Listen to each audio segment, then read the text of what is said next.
Call to order. I call this regular meeting to order at 6:35 p.m. Pledge of Allegiance led by Vice Mayor Machanka. Please stand for the presentation of the colors.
Left, ready, hold, left, haste.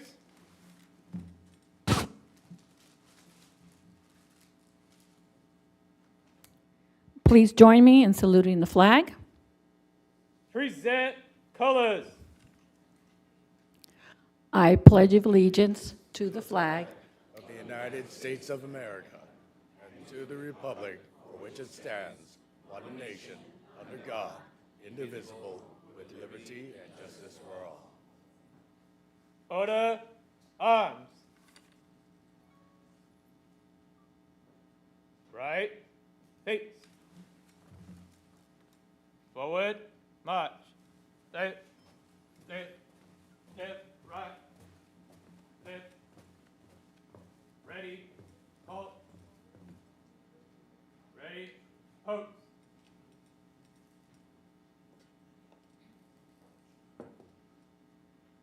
Prepare to dress.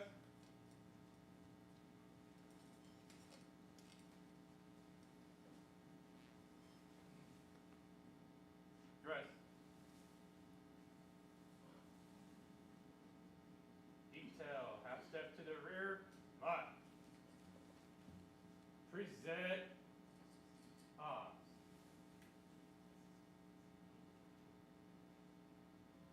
Order, arms. Left, peace. Forward, touch. Left, left, left, right.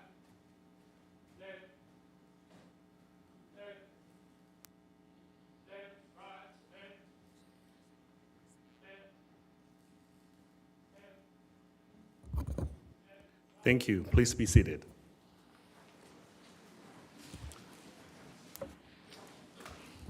Clerk, roll call, please. Mayor Wu, Here. Vice Mayor Menchaca, here. Councilmember Chan, Here. Councilmember Ding, Here. Councilmember Harrington. Here. Closed session report.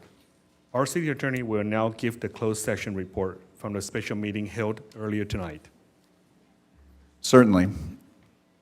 The City Council met in closed session to discuss the item identified as public employee performance evaluation for the city manager.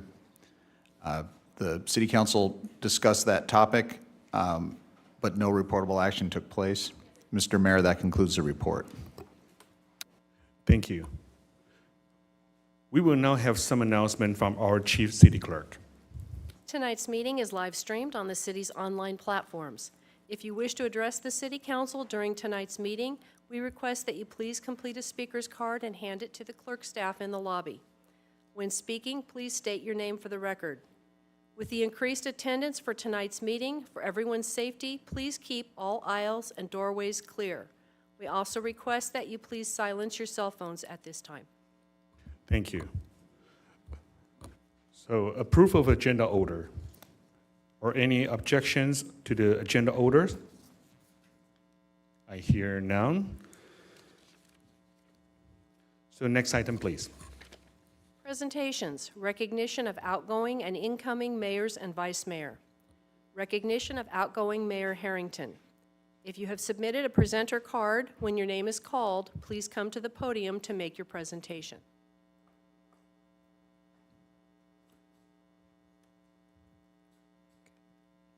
Our first dignitary is Judy Chu.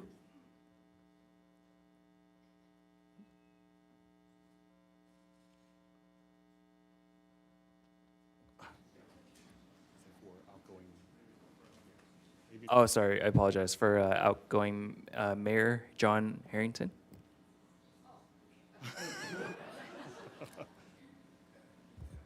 Do we have any speaker card? Yes, my apologies. We have on top of, sorry, there's also, Congresswoman Judy Chu, Field Representative Jason Hugh, from the Office of Assemblymember Mike Fung, 49th District.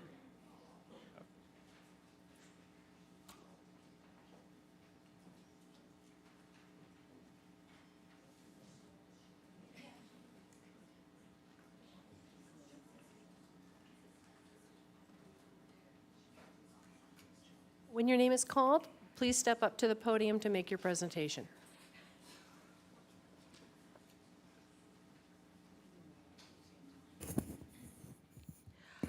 Well, I am honored to congratulate John Harrington for a job well done as mayor of the city of San Gabriel for this past year.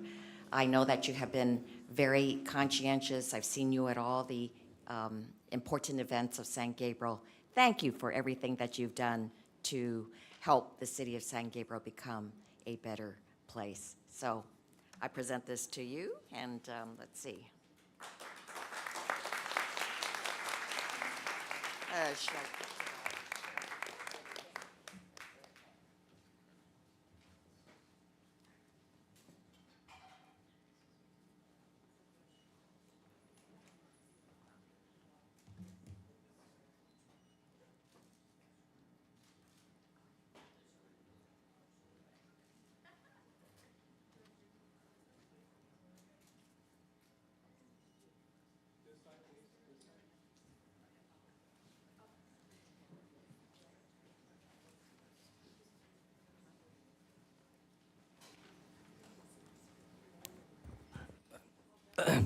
Hello, everybody. My name is Jason. I'm the field representative from Assemblymember Mike Fung's office.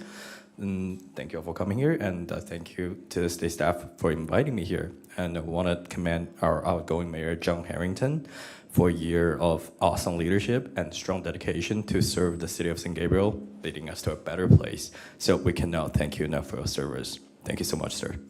Thank you.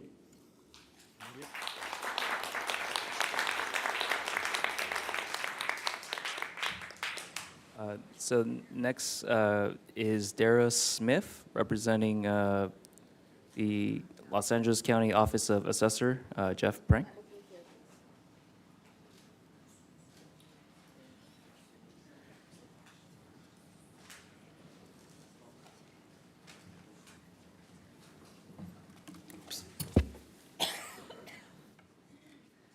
Good evening, San Gabriel council members, and I'm proudly here on behalf of Assessor Jeff Prang from the LA County Assessor's Office. We wanted to give a certificate to the outgoing mayor, the Honorable John Harrington, as well as present incoming certificates for the incoming mayor, John Wu, and the mayor pro tem, Denise Menchada. We want to say that we enjoy our partnership with you, and we continue to look at great things for the city of San Gabriel. Thank you.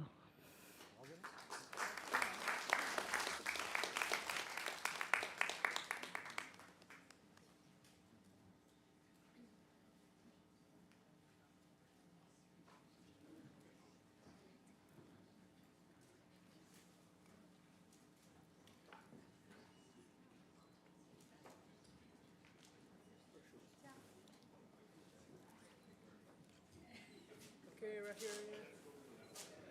Okay, one more. Thank you.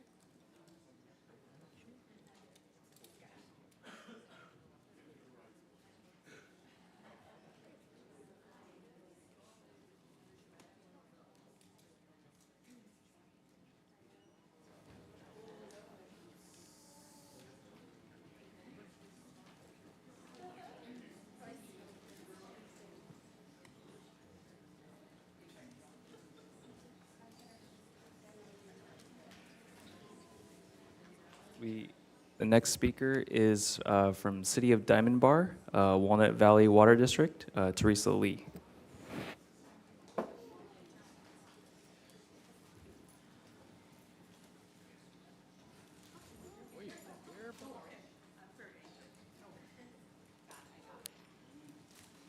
Hi.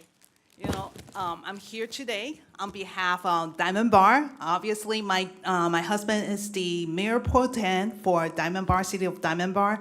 But unfortunately, there's a schedule conflict. They also have a city council meeting tonight. So therefore, it's very important for us to show our enthusiasm of having this transition of this mayor and then the succession of Mr. John Wu. So anyways, congratulate to Mr. Harrington. And I would like to also present the bouquet to the incoming mayor, John Wu. Thank you so much.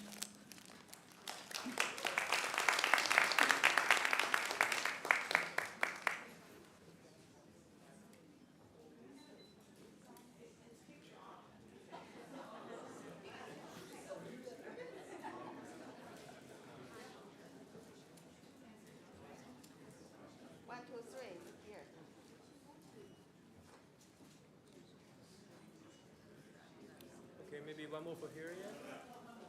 Okay. Okay, last one, yes? Very good, thank you.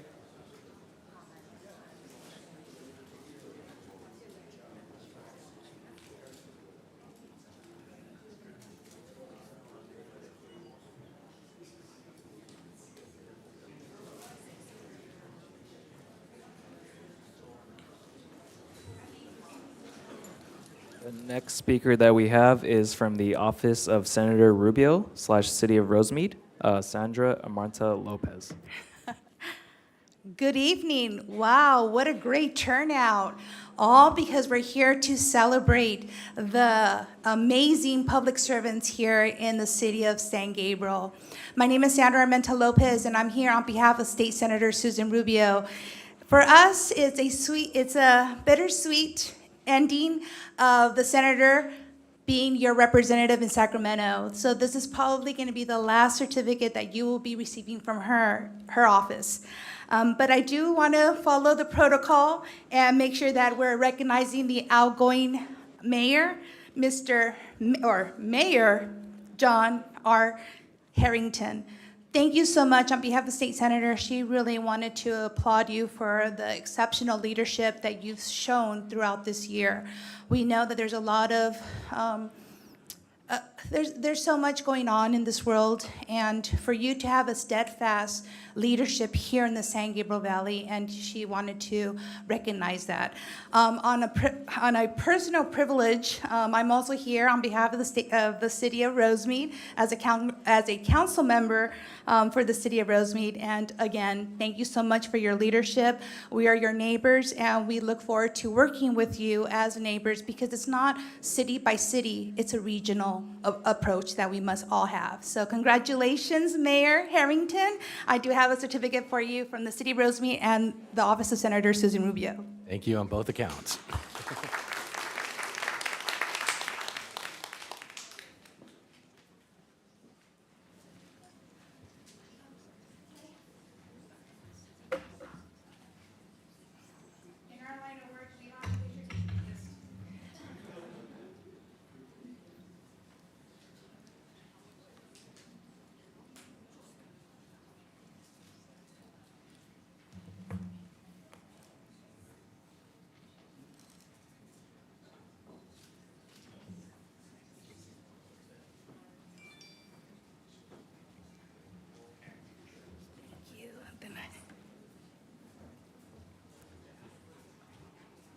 The next speaker is council members Robert Parkhurst and Christine Lowe from City of Sierra Madre.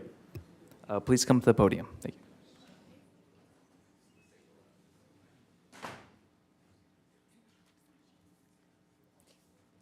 Good evening. I'm Robert Parkhurst, Mayor Pro Tem of City of Sierra Madre, and this is. I'm Christine Lowe, Councilmember Christine Lowe. Thank you. And we'd like to thank the service of John R. Harrington. 13 years on the City Council. That's really impressive, and we've brought tonight a nice proclamation for you. Thank you. Thank you so much. Thank you for all your time.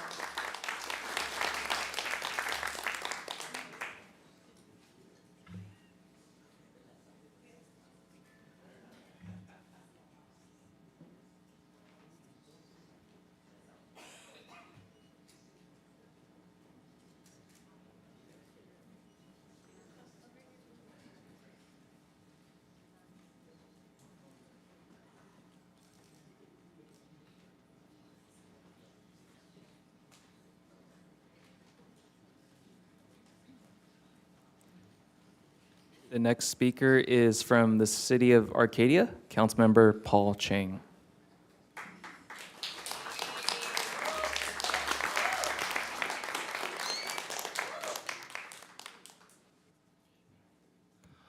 Well, I also wanted to inform the council that my mayor, April Verlado, is also going to present as well. I wanted to thank John Harrington. John is a person that has taught me that doing what is right on a consistent basis is exactly what an elected official is. I wanted to thank you so much for your service for the last 13 years. We are so blessed that you choose to serve the city of Arcadia, City of San Gabriel. I'm a council member for the City of Arcadia, I apologize. We have hundreds of people here. We have hundreds of people here because there is an individual that is going to be serving this city, and that is John Woo. And I wanted to share with all the residents why John Woo is so important to the city, because the most important job that he has in his life that he'll tell everybody is he's a father. He's a daddy, and he wanted to be a daddy for so many years. John and I both wanted to be fathers, and John beat me to it. And I just wanted to thank you, John. I wanted to thank you, John, for making your family a priority. And just all the residents are going to see in the upcoming year how much love that you have and how much fatherly love you're going to have for all the residents. I also wanted to thank Denise Menchaca that is in front of me right now. Denise Menchaca loves this city, and we are so thankful for her passion for the residents of this city. And all of San Gabriel is so blessed that we have such a great city council. We have Tony Ding, Eric Chan. We are so blessed in the city of Arcadia to be able to look at the city of San Gabriel as friends, as colleagues, and to cross-mentor each other. Thank you very much.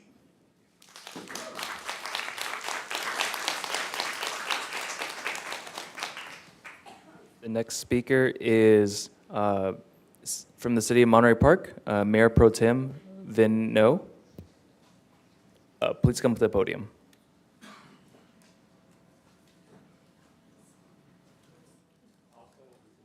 Councilmember Henry Lowe.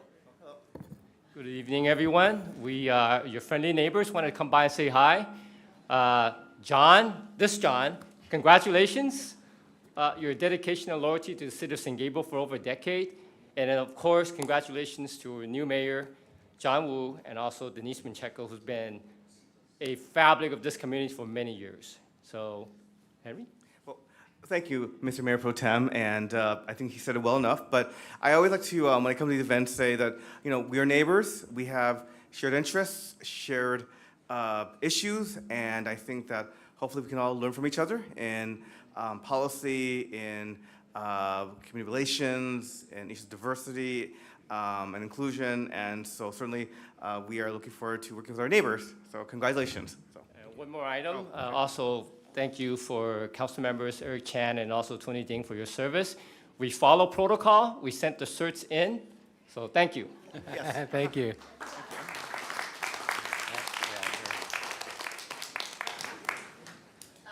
The next speaker is from the city or former mayor of Monterey Park, Stephen Lam.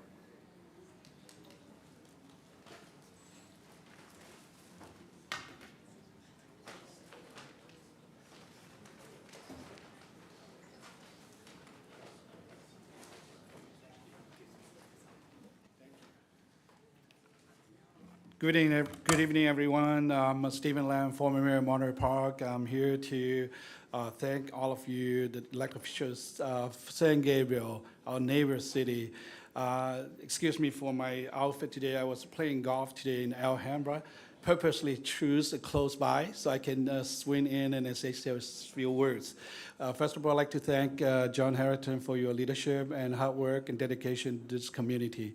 And I have to pass your city every day because home from San Marino, office in San Marino, home in Monterey Park. My mom lived in San Marino, so almost every day I have to pass Del Mar and San Gabriel. You have a lot of changes, especially the hotels, and it's so impressive. And then most recently, you have done so many repaint of the road. So it's all joint effort of the great city of San Gabriel staff and also council members. I'd like to say some words for my good friend John Wu. John Wu and me, we have something in common. We're both from Hong Kong. We're proud of you, another city council member from the great place in Hong Kong. So, we left a long time ago, but we met here. It's a so honor in our community to have you become a leader in the city of San Gabriel. And last time when you become a vice mayor, I was also here. So I did it certificate for John Wood. And to save budget, we only print certificate for incoming mayor. But I did one for John Harrington last time. Remember, you have installation in the theater, right? In the Playhouse last time. During the COVID, I think I presented a certificate during you have a meeting, conduct a meeting in the Playhouse when you have somebody sworn in that day. Yeah. You have a great leader here, Tony Dings, my good friend as well, and Eric Chan, and Chaka, and all of the great city staff, city attorney, city manager. Thank you so much for your services to the community. San Gabriel is a well-known city. Everyone knows you. So God bless you. God bless America. I have a certificate for my brother, John Wu. And please step forward for a picture. Thanks.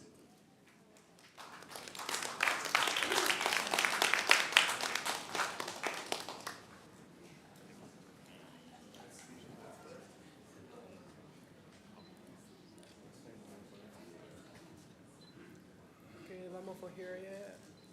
Thank you.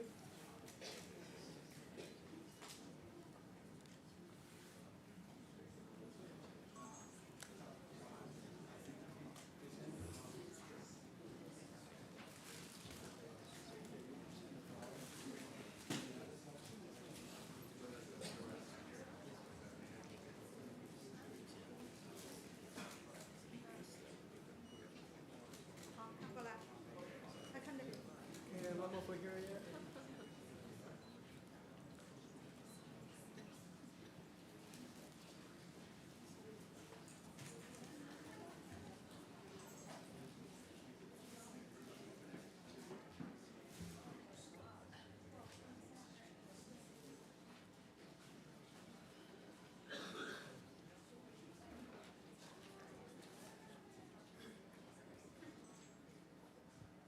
The next speaker is from, apologize.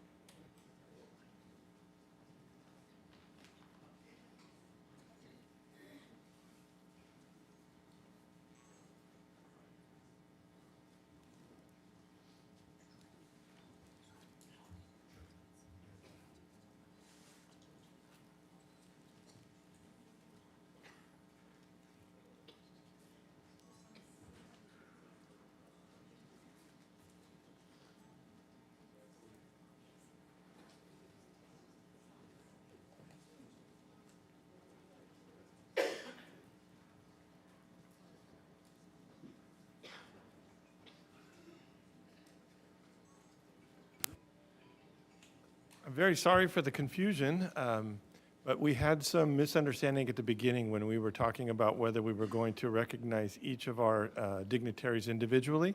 And so when we started reading the cards, we were assuming that the first cards we were reading were only for outgoing mayor, and then we would do a round for the incoming vice mayor and a round for the incoming mayor. It's clear that there was some confusion. So we are going to call a few of those folks back up, and we'll do all three of our dignitaries at the same time, and so we can move this forward, and anybody who didn't get a chance to give their certificates to the incoming vice mayor and the incoming mayor, we will do that again. And if I could please ask Honorable Judy Chu to come back to the podium. I know that you are not used to having people this confused around you. I apologize on behalf of the staff for making this unfortunate error. So from here on out, just to make it clear, we will be recognizing all three of our dignitaries at the same time. Well, I will have many words to say about our incoming mayor when I swear him in, but I would now like to present certificates not only to outgoing Mayor John Harrington, but our incoming mayor, John Wu, and our incoming vice mayor, Denise Menchaca. Congratulations.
So if I could have former council member Karina Rivera come up, please. We're going to do the swearing in for, I'm sorry, Roxanne Menchaca, I'm sorry, to do the swearing in for Vice Mayor.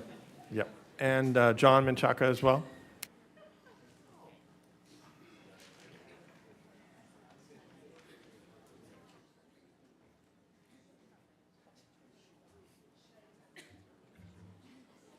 You want it from like this angle, or where do you want it? Oh, okay. Hello? Okay. Are you ready? Everyone ready? Sounds good? Okay. Please raise your right hand and repeat after me. I, Denise, do solemnly swear that I will support and defend the Constitution of the United States Constitution of the United States and the Constitution of the State of California and the Constitution of the State of California against all enemies, foreign and domestic, against all enemies, foreign and domestic. that I will bear true faith and allegiance I will bear true faith and allegiance to the Constitution of the United States to the Constitution of the United States and the Constitution of the State of California, and the Constitution the state of California, that I take this obligation freely that I take this obligation freely without any mental reservation without any mental reservations or purpose of evasion, or purpose of evasion, and that I will well and faithfully and that I will well and faithfully discharge the duties discharge the duties upon which I am about to enter. upon which I'm upon to enter. Yay. Yay, okay. Thank you.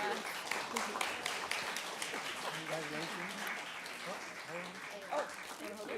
Oh, yeah, we should take a picture. All right. And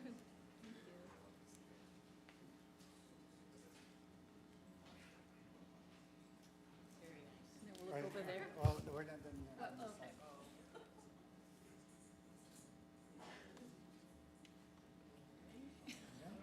good.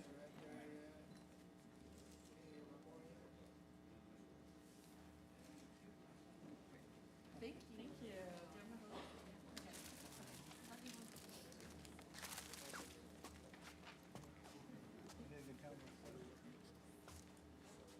So would you like to say something? I'll just say a few words. First of all, I wanted to thank the community and so many neighbors here that are from San Gabriel and outside of San Gabriel. We are truly a region. I want to thank them for their support, for their well wishes. I also wanted to thank the city staff for their dedication and passion, especially our city manager. We couldn't do it without you. Special thanks to my colleagues for working with me and being such a great team. I look forward to serving as vice mayor again. This rotation or this reorganization really is important because it's a new chapter in our city. You know, we started in April 24th, 1913. We are going to have a little celebration later today. Or later this evening. And so every time we do this rotation, every time we have a new mayor, it just changes the dynamics. And it's always been great. I want to thank former mayor, John Harrington, for his year as mayor. And it's always a joy to work with you. We don't always agree, but I do respect you, and I respect the fact that you are here to listen. And we all decide based on the information we get how we're going to proceed. And I want to wish Mayor Wu a great year.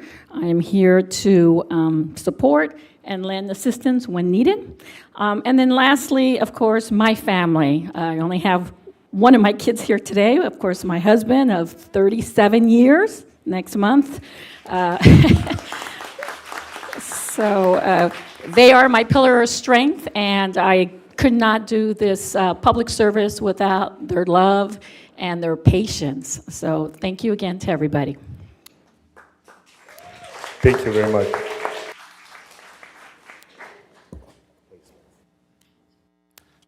Now, for the final time, if I can have Honorable Judy Chu come back up and we'll swear in our new mayor. And I promise not to make you get up again today. Well, I have the honor of swearing in our new mayor, John Wu, but before I do, I'd like to say some words about him. I've known him for a long time because he's been so active in the community, and so I knew him as president of the Chinese American Real Estate Professionals Association, president of the Taiwan Benevolent Association, chairperson of the Jiduk Samduk Family Association. And then he was appointed to the city council. And he has done such an incredible job. I remember swearing him in and anticipating what kind of city council member he would be, and he did not disappoint. He's been a 22-year resident of San Gabriel, and his knowledge of this city is just evident in the kind of activities he's undertaken.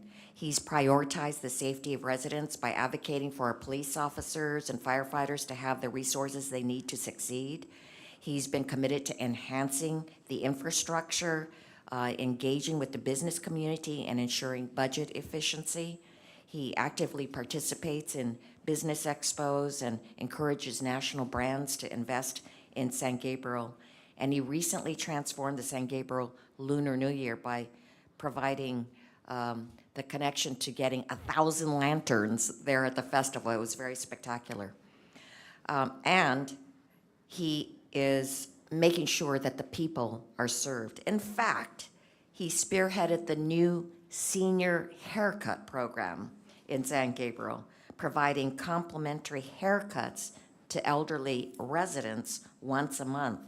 Yesterday was the first time that this event was held, and it was a huge success in spreading happiness to the entire community. So I congratulate you, John, and as my first act in the John Woo administration, I would like to announce that my request to honor the request of the City of San Gabriel was just made official this week, and that is to provide $225,000 from Washington, D.C. to update your emergency operations system. How about that? This is awesome. Thank you so much, Congresswoman Chu. I think this is important for us that we have your support to our community. I'm sorry, is that echo?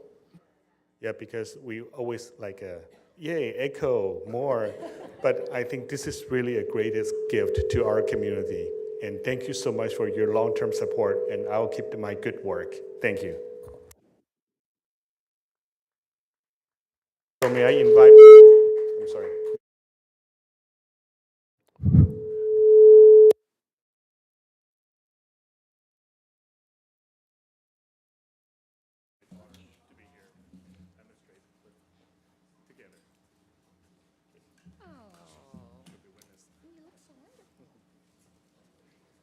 So is that the right place? Please. Okay, maybe I should be here. Please raise your right hand and repeat after me. I, John Woo, I, John Woo, do solemnly swear do solemnly swear that I will support and defend I will support and defend the Constitution the Constitution of the United of States the United States and the Constitution and the Constitution of the State of California of the State of California against all enemies, against all enemies, foreign and domestic, foreign and domestic, that I will bear true faith that I will bear true faith and allegiance and allegiance to the Constitution to the Constitution of the United of States the United States and the Constitution and Constitution of the State of California, of the State of California, that I take this obligation freely that I take obligation freely without any mental reservation without any mental reservation or purpose of evasion, or purpose of evasion, and that I will well that I will well and faithfully and faithfully discharge the duties discharge the duties upon which I am about to enter. which I am about to enter. Congratulations, Mayor John Woo of the City of San Gabriel. Thank you so much. Thank you so much. So, thank you, and thank you so much. And let's take a picture. Okay, sure.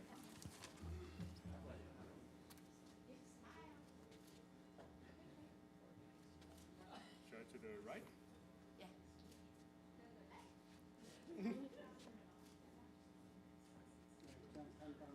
And to the middle?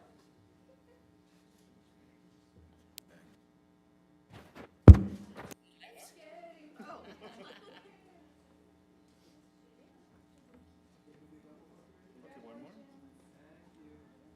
One more for the right-hand side. Oh, yes, this is important. Thank you.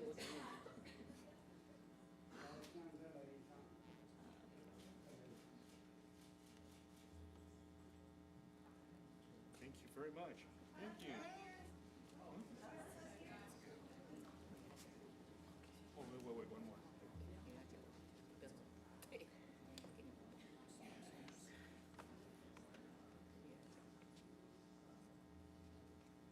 Thank you very much. Thank you so much for your support. Okay.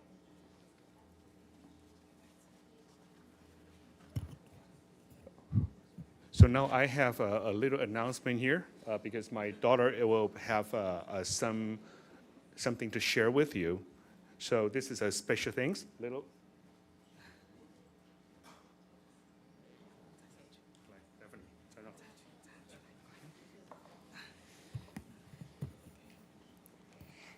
I'm Daphne, Mayor John Woo's daughter. Thank you for being here on the luckiest day. My dad was sworn in as a council member on February 15th, 2022, and today is his 777 days serving the city of San Gabriel. I know how much he loves the city, and I am proud to see him sharing his love with everyone in the community. Thank you for giving my dad an opportunity to serve. 大家好，我是 Mayor John Woo 的女儿武黛玲，谢谢你们支持我的爸爸。他很幸运能在他爱的城市当市长，他会让圣盖博的每一个人都幸福。谢谢大家，大家好。大家好，我係吳黛玲，多謝大家支持我嘅爸爸，爸爸會努力令San Gabriel更加幸福。Soy Daphne, la hija del alcalde John Woo. Gracias por estar aquí apoyando a mi papá. Sé cuánto ama él a nuestra ciudad y estoy orgullosa de verlo compartiendo su amor con todos en la ciudad de San Gabriel. Muchísimas gracias.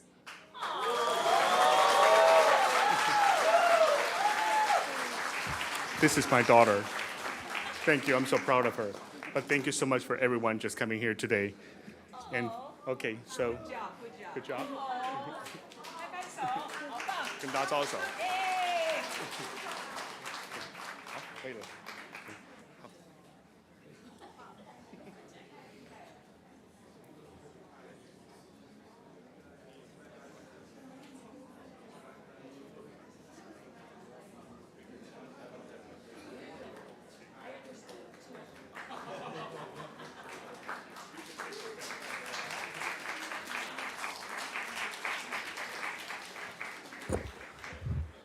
Well, thank you very much again. For everyone who come here today. Ladies and gentlemen, members of council, community leaders, distinguished guests, and my fellow residents. From the time I was sworn in as a council member, I committed to working with my colleague to keep the city financially healthy, enhance the city infrastructure, improve resident lives, and elevate the city's business profile by bringing the community and businesses together. We have achieved remarkable progress, and the great things continue to happen. And obviously, these accomplishments wouldn't be possible without great teamwork. Speaking from my heart, I really appreciate my former Mayor Harrington's leadership. You're my mentor, and my colleagues' dedications and outstanding work performed by our city staff. During my term as council, that I have indeed faced challenge. I'm grateful that I could overcome this challenge by applying the 3 goods principle, which I learned in my school, high school: do good deeds, say good words, and think good thoughts. So this principle has been instrumental in helping me maintain an optimistic outlook and navigate through difficulties with positive mindset. We take pride in our value and our achievements, notably our exceptional public safety system. Over the past few years, I have witnessed the excellent jobs that our police and fire departments that have done for our community. I'm truly delighted to see our city has the best public safety teams, protecting you and me 24/7. Please give them a round of applause, please.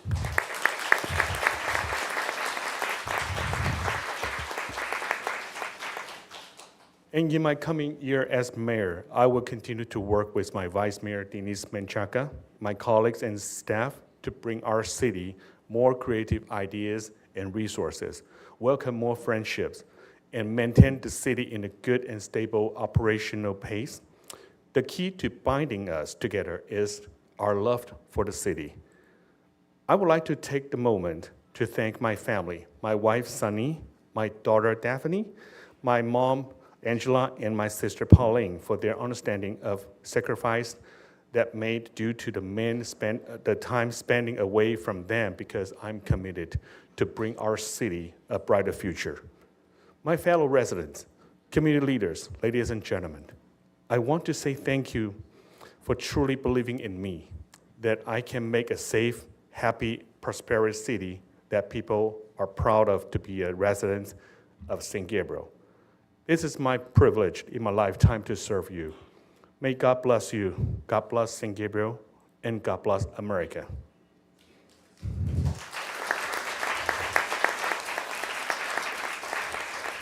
And I would like to conclude my message in Mandarin, Cantonese, and some Taiwanese. I cannot do as well as my daughter did, but to my friends and family that who speak those language, 感谢各位圣爱博市民以及各界朋友对我的信赖。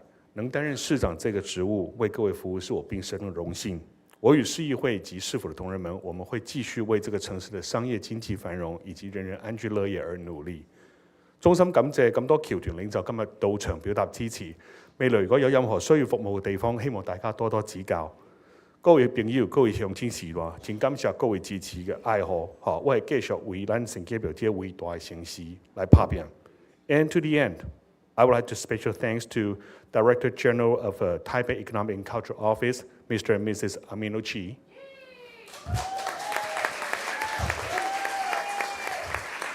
And our special guest, General Consul of Mongolia, Mr. Mu Batar. And thank you so much for joining us tonight. Thank you.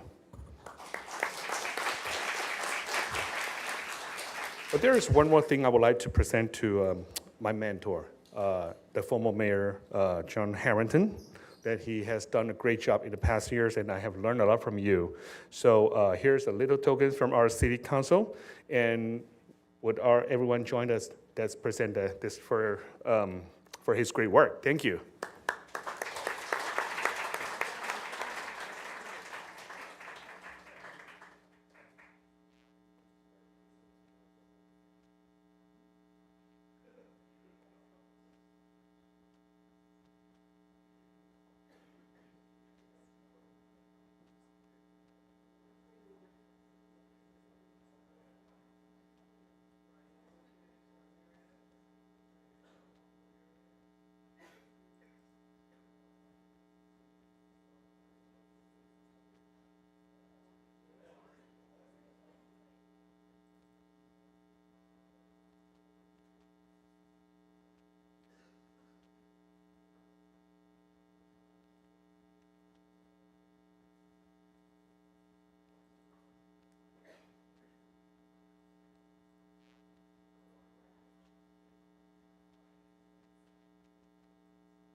Go to the next item, or because the next item means that, so now we are able to.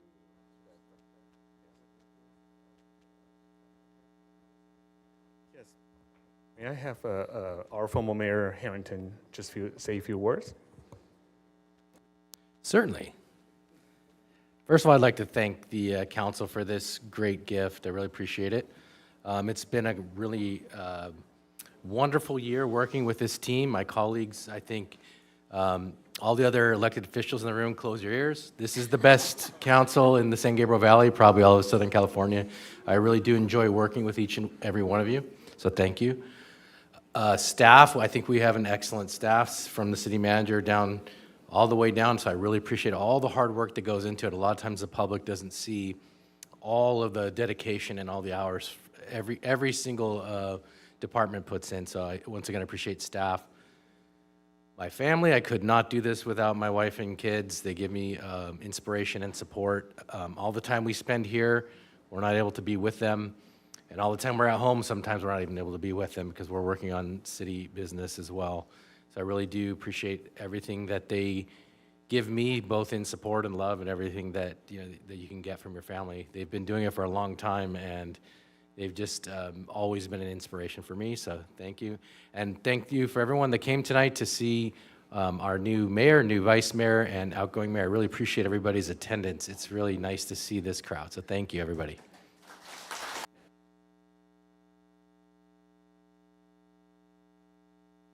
So now let's go back to the items now, the speaker card. Thank you. The next speaker is Sandra Armenta. Please come up to the podium.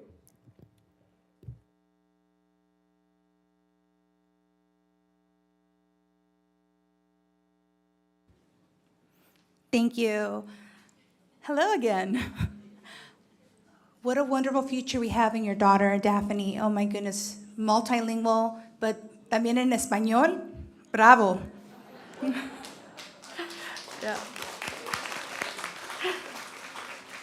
Again, I'm here on behalf of State Senator Susan Rubio, and she wanted to congratulate you for the incoming mayor.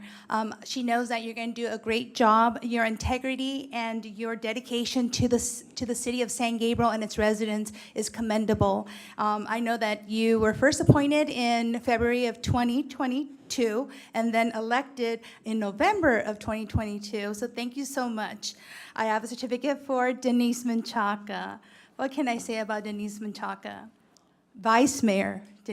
Madam Vice Mayor Denise Menchaca. Denise stands with integrity, conviction. Thank you so much when many times you could have veered away from that. But your heart, you're steadfast of what is right and what is wrong. So thank you so much, Madam Vice Mayor. I have certificates from the senator and also from the city of Rosemead. But from the senator, we also have a certificate for the 111th birthday celebration. The city with a mission.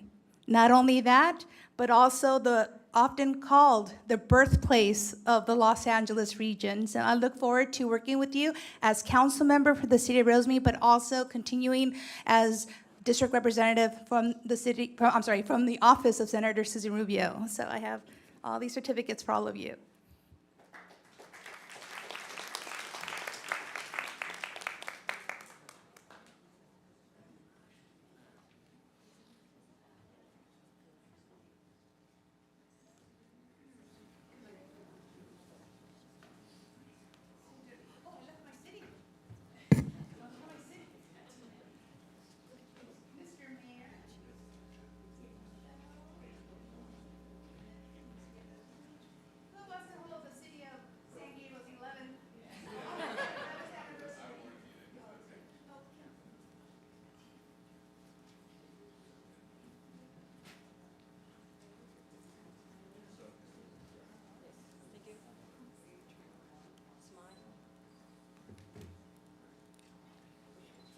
Maybe right here, yeah. Okay, one more for here, yeah. Last one, yeah. Thank you.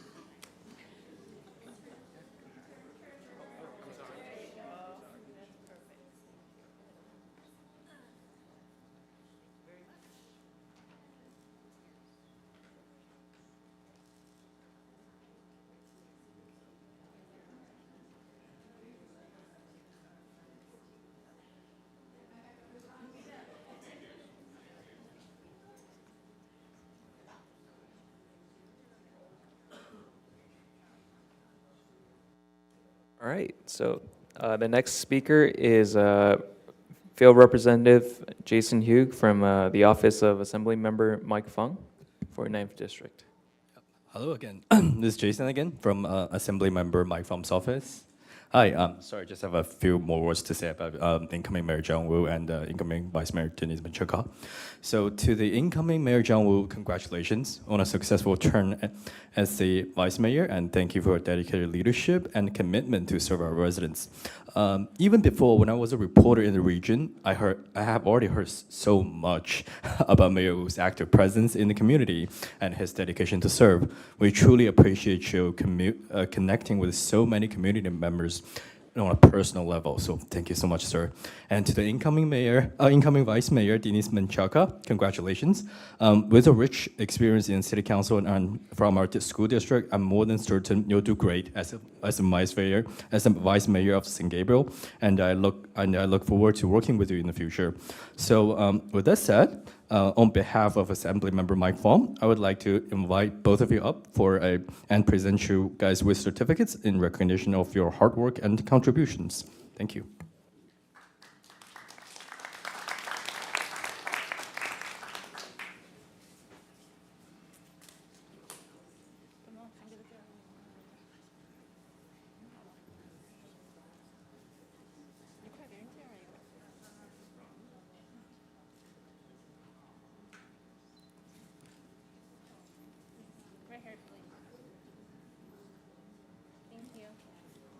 maybe right here yet. Okay, last one yet. Thank you.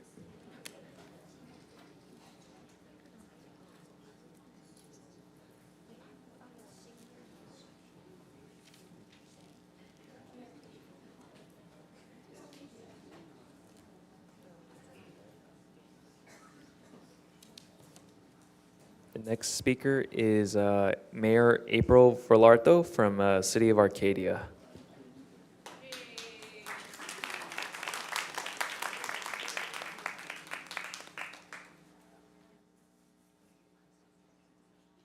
Hello, good evening.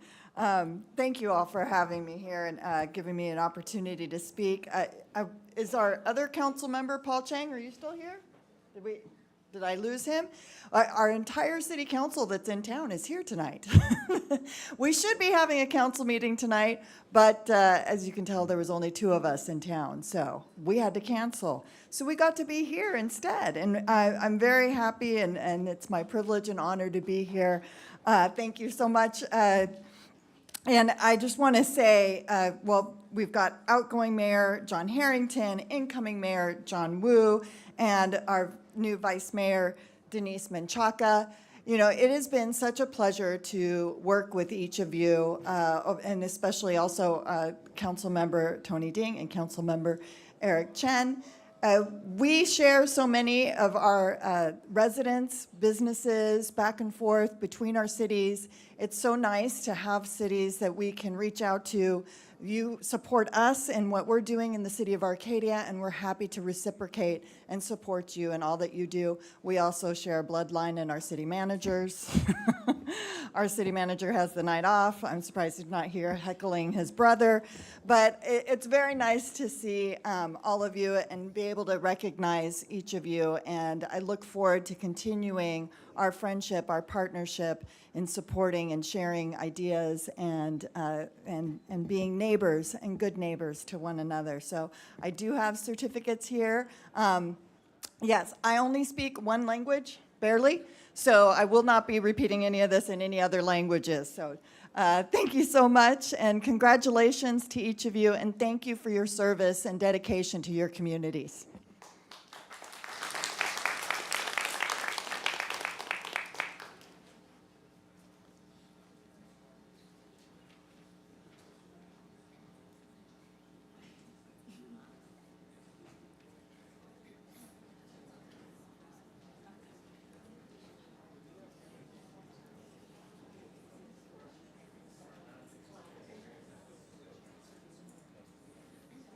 That's good.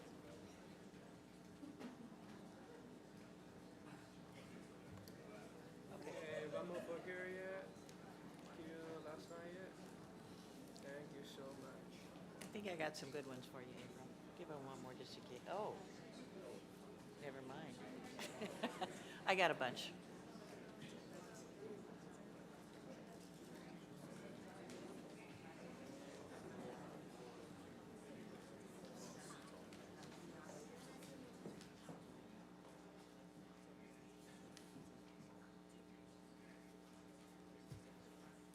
All right, the next speaker is from the Compton United School District from the Police Department, William Wu. Good evening, esteemed council members, Mayor, Your Honor. Came here to congratulate John Wu. I always refer to him as Your Honor, and just really quick, I would like just to expound that the way I view things, a man, you can tell a lot about a man's character by just how he carries himself, and more importantly, how much he talks about himself or doesn't talk about himself. And so when I met John through all the Chinese community social and professional functions, I got introduced to him. I was like, yeah, good-looking, tall, distinguished gentleman right here. And they said, John Wu. I said, yeah, he's a Wu, one of mine. There you go. Yeah, proud of the Wu family name. And but John introduced himself to me. We talked. But John never let on what he does or how he does it or his dedication to the service of all the San Gabriel Valley, Chinese community, everything. And it's through getting to know him more and talking to other people, and then one day walking into the Samtuck GTUC Association, I go, wait, that's John's picture. What the? That's how I keep finding out more and more about how much John does and how dedicated he is as a public servant. And so it is my honor to be here to present John. Can I call you cousin? I'm gonna call you cousin. Yeah. You know, with a certificate of recognition, congratulations. But yeah, after your daughter, I don't think anyone should be trying multilingualism up here. And so I speak very little Cantonese, even less Taiwanese, and my Spanish is only for police use only, so I'm not gonna say that here. And so I'm just gonna conclude for my Chinese friends. 各位中国朋友，恭喜我们吴市长为我们让我们中国人全世界骄傲。谢谢。Thank you. And that's it. That's about as much Mandarin as I know. Please, John.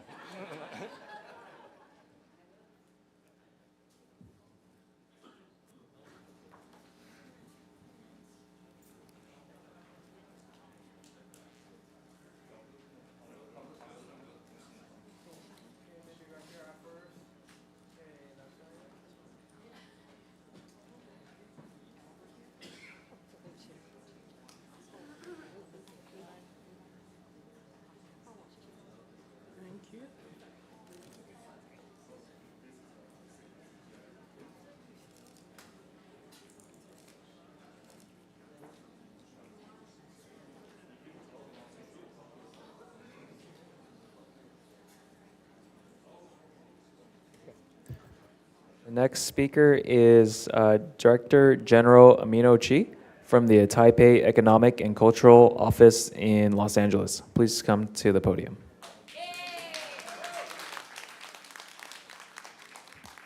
Hi, outgoing mayor and incoming mayor John Wu. I'm Amino Chi, Director General of Taipei Economic Culture Office in Los Angeles. Actually, my office represented Taiwan in Southern California, Arizona, and New Mexico. Today is my honor to come to the City Hall to witness the installation of the new mayor, incoming mayor, and the vice mayor. First of all, I would like to extend my sincere congratulations to the mayor and your team. I wish you all the best, and I would like to also thank you, the outgoing mayor, John, as well, for your wonderful service, because I come to your city many times. I always see a lot of beautiful things, especially the playhouse. It's a very good place. So that's why we call it the San Gabriel City with a Mission. Once again, thank you for your invitation. I wish you all the best and had a wonderful evening. Thank you.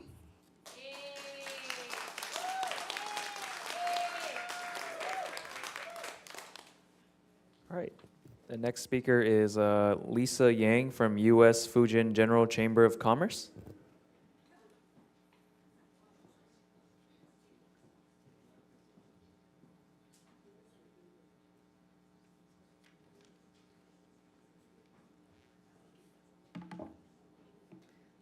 Good evening, everyone. My name is Lisa Yang, the president of U.S. Fujian General Chamber of Commerce.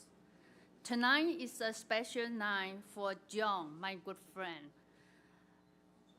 I want to express my sincere congratulations for him. He is a very warm and kind person, and he is always there to be ready to help people. I do appreciate him very much. Thank you, everyone, for attending tonight's event. I have brought a basket of flowers for John, my friend. I want to express my deep appreciation from my heart. Yeah, and thank you for what he has done for our organization and for the city. I have been working here in San Gabriel for more than 10 years. So I love this city. Thank you.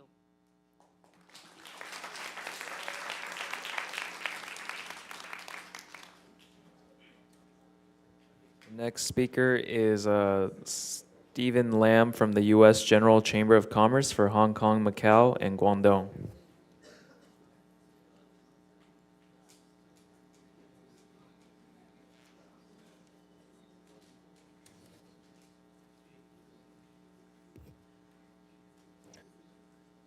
The next speaker is from the Chinese American Political Action Committee, Charlie Liu.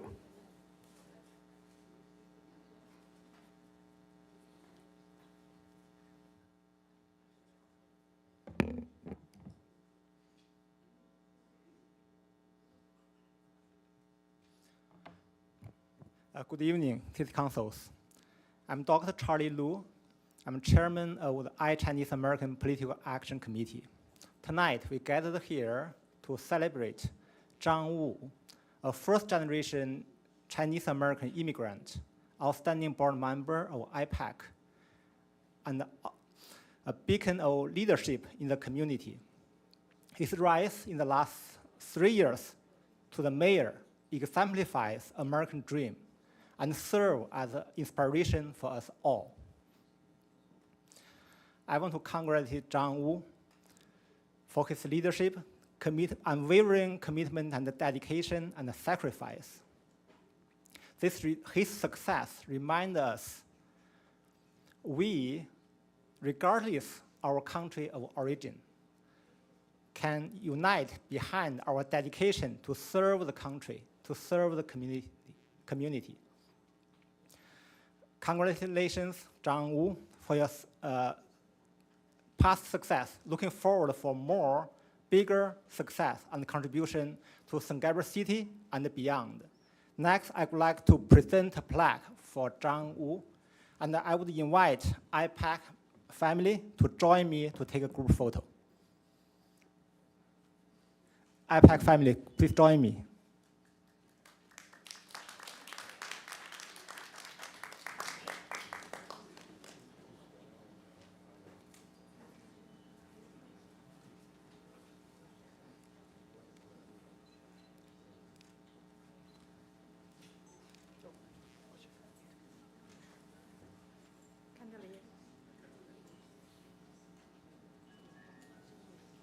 Okay, one more for here yet.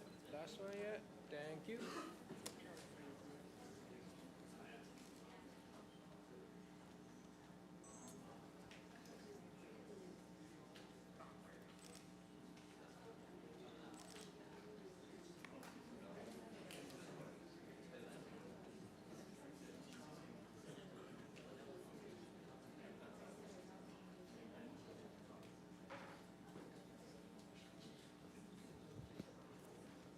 The next speaker is Becky Chang from Athens Services.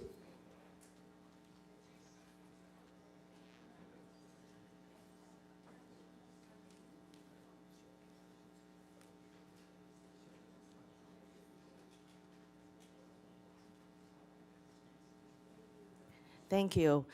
Becky Chang, Director of Government Affairs for Athens Services, your waste and recycling partner here for the City of San Gabriel.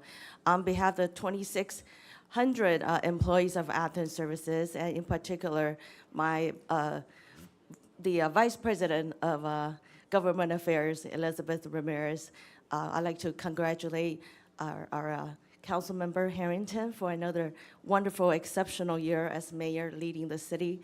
And of course, our incoming mayor, Zhang Wu, Vice Mayor Denise Menchaca, for another year of great tenure. We know you'll be servicing the city of San Gabriel.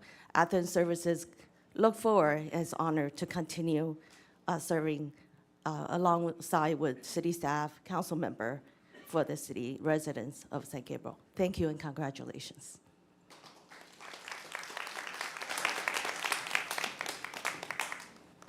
The next speaker is Mary He from the San Gabriel Hope Lions Club.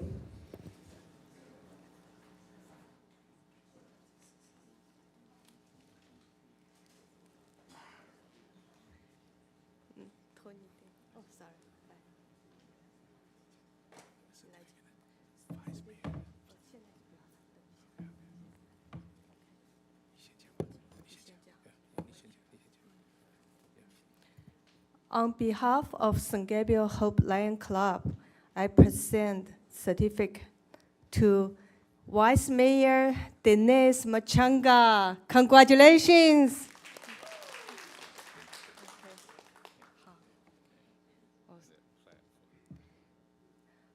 Also, we have a big award for San Gabriel Mayor John Wu. Thank you.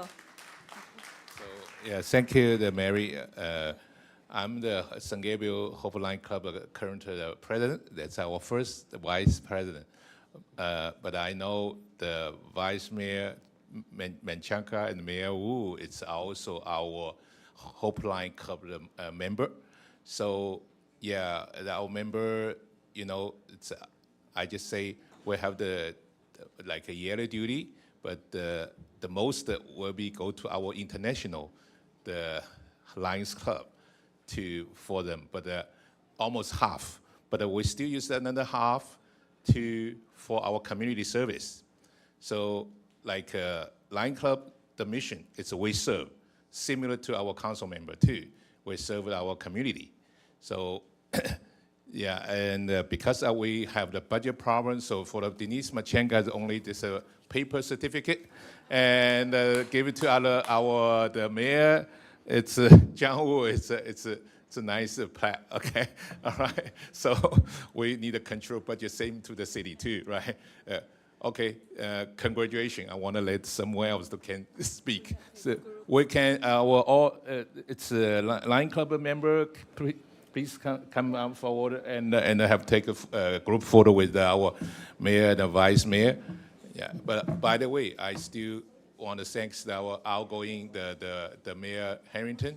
It's do the wonderful job too. Yeah.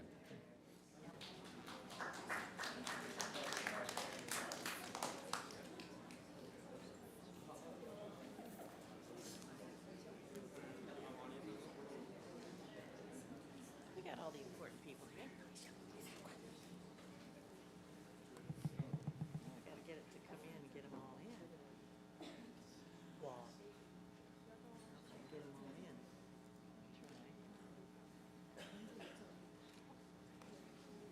Okay, maybe one more for here yet. Okay, last one yet. Thank you.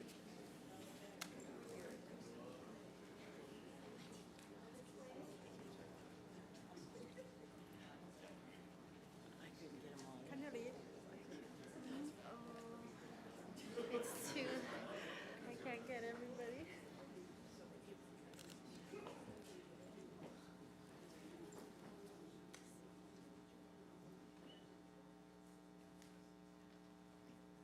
Nicely done.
The next speaker is Cindy Wu, board member of Mountain View School District.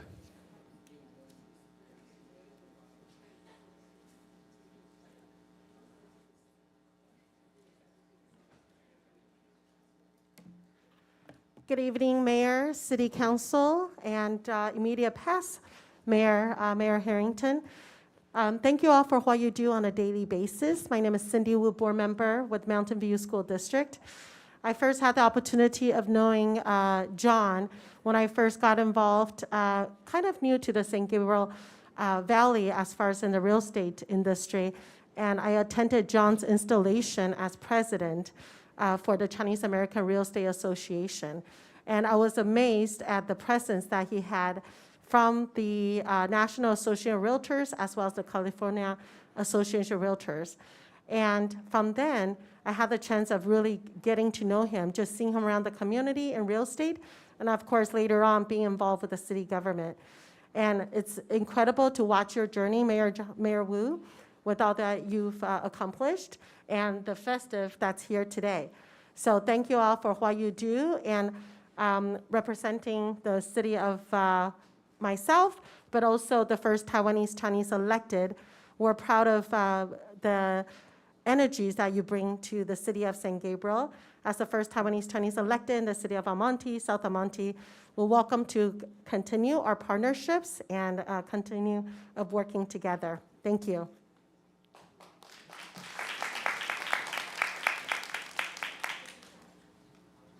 The next speaker is Zig Zhang from the Chinese American Equalization Association.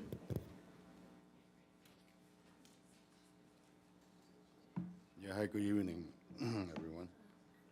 I represent a Chinese American Equalization Organization and present to John Wu, Mayor of San Gabriel. I behalf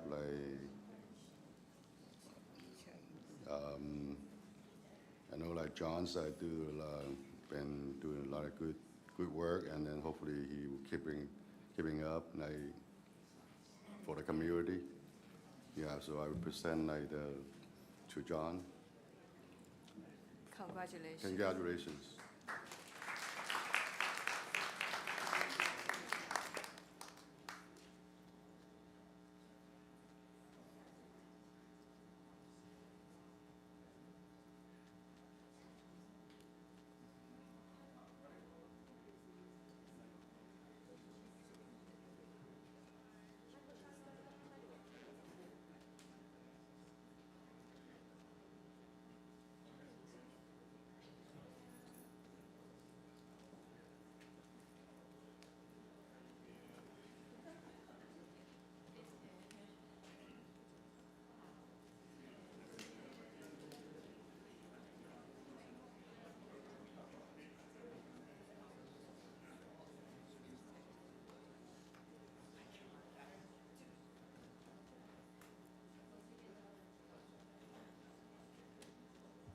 Next speaker is a representative from the Buddha's Light International Association.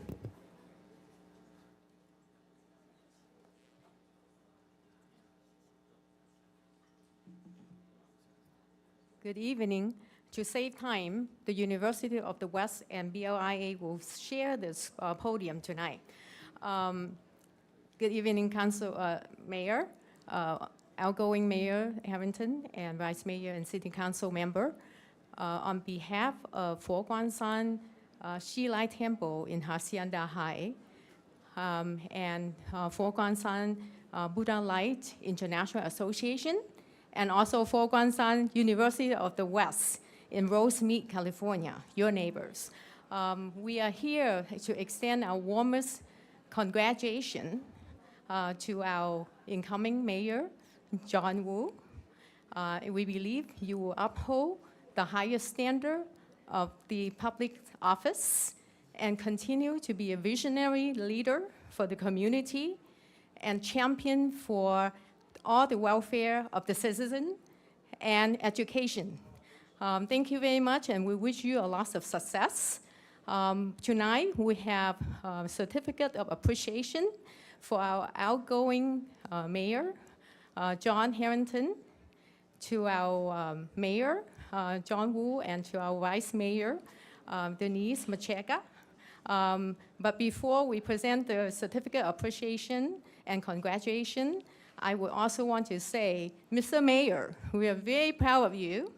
And the reason why we have to say that, because you are one of our alumnus of the Fo Guang Shan Pumen Gaozhong in Taiwan. And we are so proud and so happy to see one of our Pumen High School graduate now has become a mayor of such a wonderful city of San Gabriel.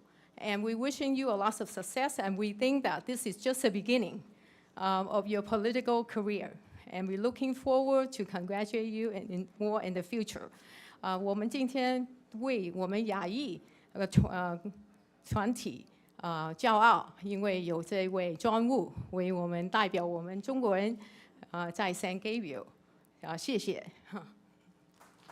Thank you very much.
And the next speaker is from the G-Tuck Sam Tuck Association, Angela Chai.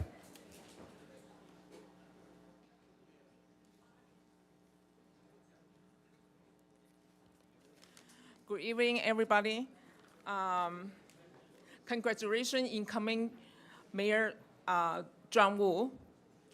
I'm representative to my association, Jida Samda Association. My name is Angela Kai. 請我們的請所有嘅Jida Samda嘅公所都上嚟啦。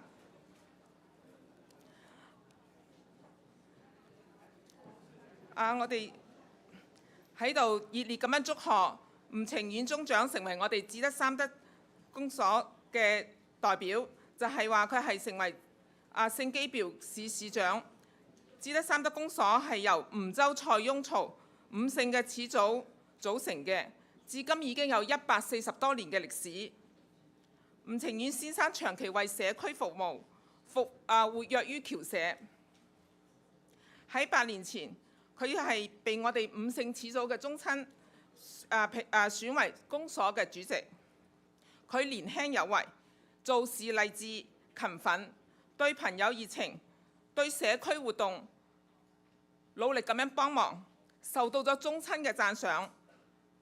宗親非常之懷念佢，佢嘅對公所嘅貢獻係有目共睹。在此，我哋祝福吳程遠市長前程似錦，為聖基表市民同埋廣大嘅民眾做出更好嘅成績，為社會做出更大嘅貢獻。下面呢係we will be present some certificate and the flower to John Wu. Please come on.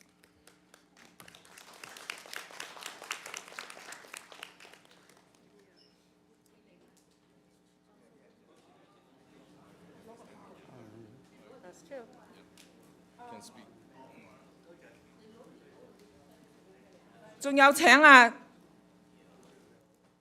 周廣貴元老都上嚟。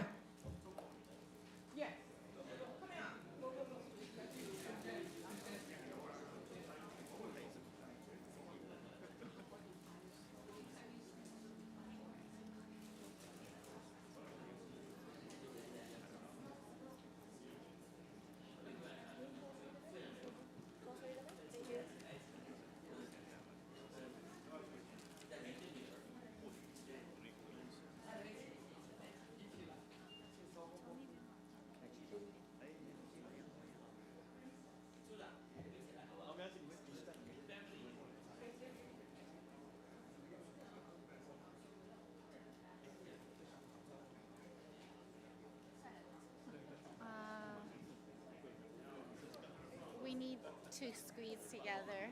Yeah. 好，近一点，是不是？哦，先生，你可以往近，对对对，谢谢。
領用會館，中華會館。唔好意思嚇，中華會館，過嚟啲，過嚟啲咁多，過嚟嚟。唔使俾一個銀包。OK，咁樣應唔應到咧？可能太多問題咁樣，好嗎？OK，就會 OK。Gabriel。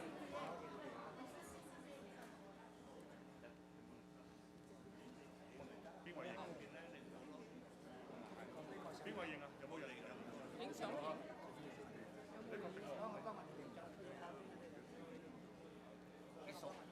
好意思，不好意思。謝謝。你都幾多？OK，thank you。嚟呢度，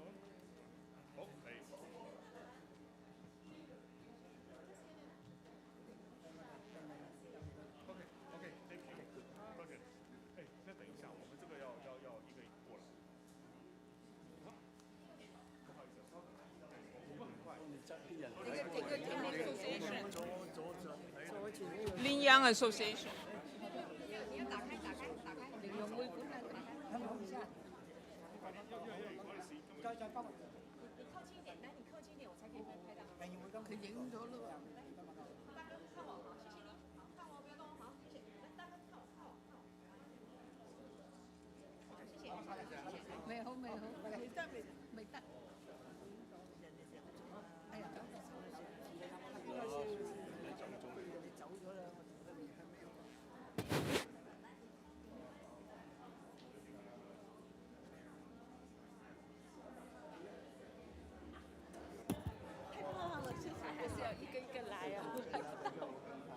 ，Hi, the next speaker will be Jean Chu from the Taiwan Benevolent Association of California.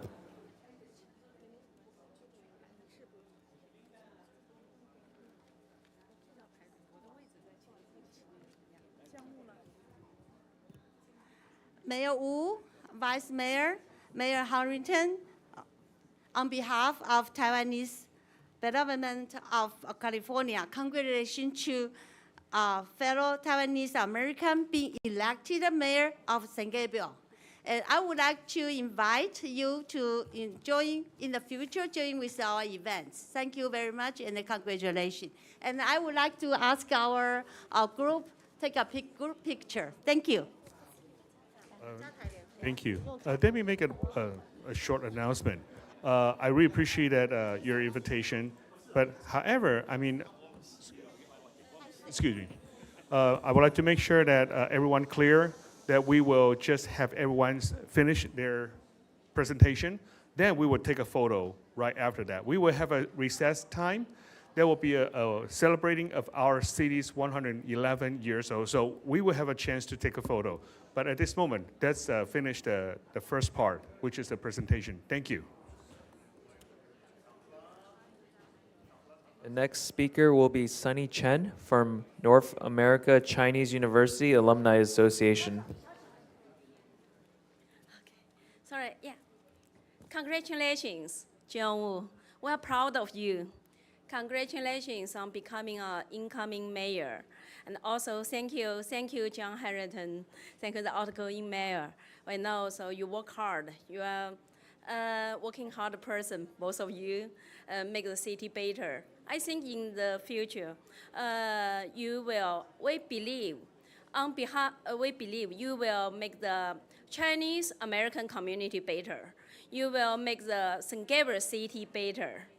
On behalf of Chinese alumni, Chinese American, North American Chinese Alumni Alliance, so all of alumni proud of you. Okay, looking forward to your success in this city. Thank you. Thank you.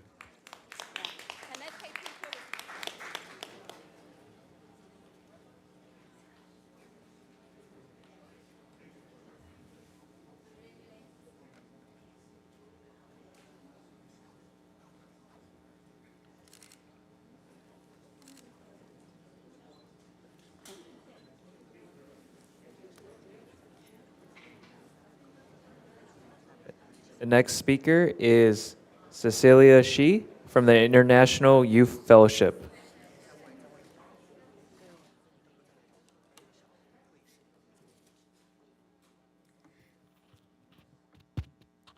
Good evening, everyone. I'm Cecilia, and I'm here to represent RYF, the International Youth Fellowship. We want to express our deepest gratitude to Mayor Wu for his support in all of our events and activities. Thanks to Mayor and all council members for your great contribution to the city's development, building new hotels, new apartments, and repairing new roads. We can deeply feel that Mayor and all council members have invested and considered a lot for the city. They have brought new vitality and hope to the city. Thanks to Mayor and all council members for taking the time to participate in various events and activities to better understand the voices and needs of the Asian community. We appreciate Mayor and all council members' inclusiveness, which gives us a sense of belonging in the region of the United States and makes us feel very accepted living in the United States. We are very grateful to Mayor and all council members for attending our IYF events every time, including the Entrepreneurs Mind Lecture this Saturday afternoon at the Sheraton Hotel in San Gabriel. Thanks to Mayor and all council members' support, we feel that we are not alone, but the entire government is backing us. We are truly grateful. Congratulations once again to Mayor Wu, and we have prepared a flower bouquet for Mayor Zhang Wu and his family. Thank you.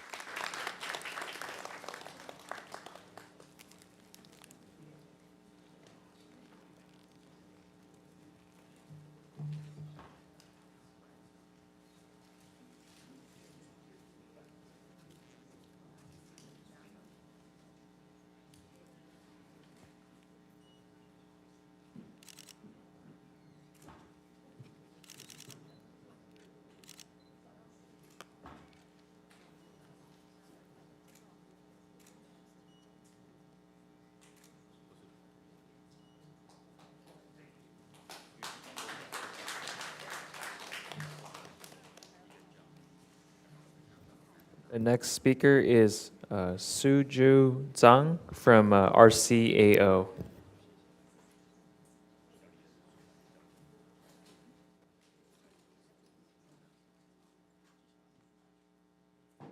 Again, Suju Zhang from RCAO.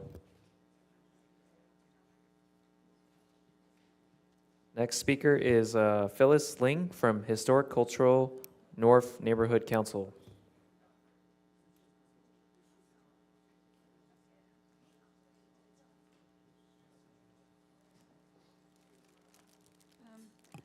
Hi, my name is Phyllis Ling from Historic Cultural North Neighborhood Council. I'm the chair of that neighborhood council, which represents Chinatown, El Pueblo, Solano Canyon, and Victor Heights in the city of LA.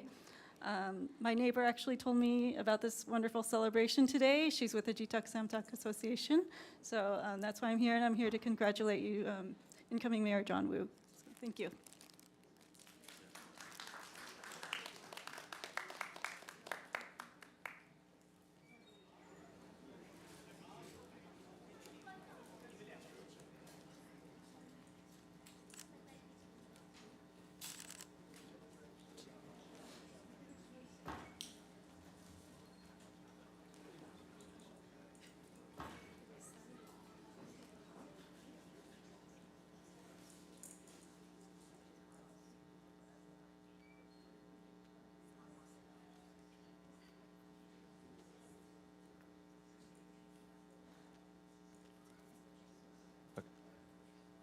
The next speaker is Florence Lin, Heidi Lam, and Julian Zhu from the Asian Youth Center.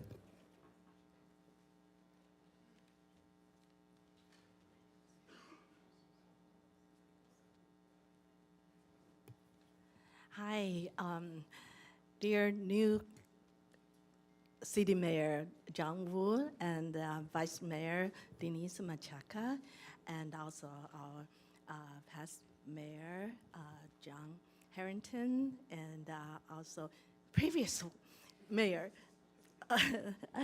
Tony Ding, and also Eric Chan. And big congratulations to San Gabriel City for wonderful celebration of your inauguration. And we see the full house, and just like in the past. And we're very happy, and AYC has been in the community for over 35 years. And with all the support from San Gabriel City, and this is our team members, and we always do our outreach. And we're so happy to be able to see our former mayor and vice mayor currently, and also Tony Ding, and being supportive to AYC in many, many events. We want a big shout out for this great event, and we're happy to get invited to join you guys. And we also have Heidi, and you want to say a few words? First of all, I would like to congratulate incoming Mayor Wu and also Vice Mayor Manchaka. And thank you very much, you guys and council members have been supporting our program of Asian Youth Center. So without your support, our program cannot be success. And I would want to share that I joined AYC back in 2021, and I have been getting support from the city of San Gabriel, from the Bystander Intervention Training Press Conference, and also Bystander Intervention Training at the Brussels Market Hall, and also the Multicultural Art Pop-Up at the Playday event. So all of the event and also training, we were able to get the success with the support of the city of San Gabriel. So yeah, we are looking forward to work with you, the city of San Gabriel, and also the council member, mayor, and also vice mayor in the future. So yeah, Julian, if you want to say something. Yes, congratulations, Mayor John Wu. So I just want to say thank you to San Gabriel City for like my past program event. It's the COVID-19 vaccination. With San Gabriel City fully support, we're able to host the vaccine events at Smith Park and other locations. And it's a great success. Protect the community, protect the cities.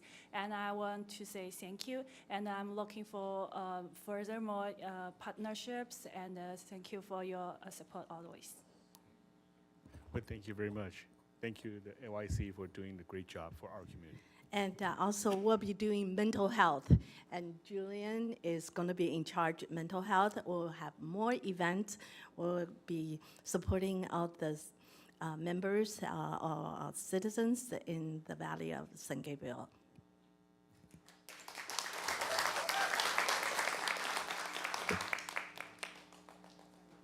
All right. The next speaker is Kit Man Shum from DSC Laser and Skincare Center Incorporated.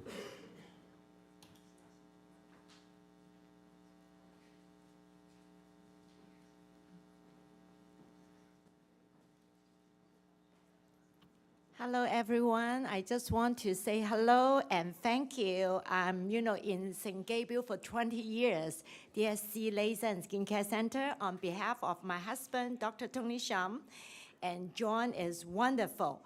Two John, one John and, our new mayor, John. And since John, I know him, I really appreciate we both from Hong Kong, and he really, really like a friend, not like a mayor or any, movie star. And I WeChat him for the traffic light, for car accident, for break-in, for whatever reason, or for no electricity.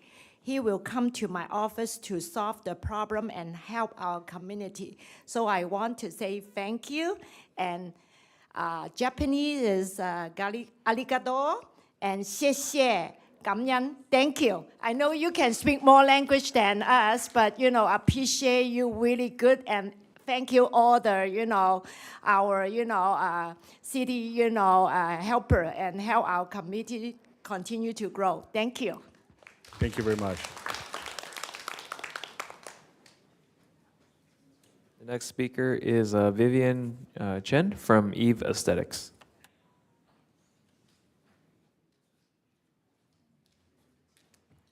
Good evening, everyone. On behalf of Eve Aesthetics and myself, I would like to congratulate the new mayor for taking the oath of the office, as well as my biggest gratitude for supporting us as a small business owner in St. Gabriel City. And I believe John's exceptional leadership, integrity, and kindness and commitment will continue to bring more prosperity and good changes, positive changes to the city of St. Gabriel, to all the residents and the business owners. Thank you very much. Congratulations again. Thank you. The next speaker is Chastity Jennings Nunes.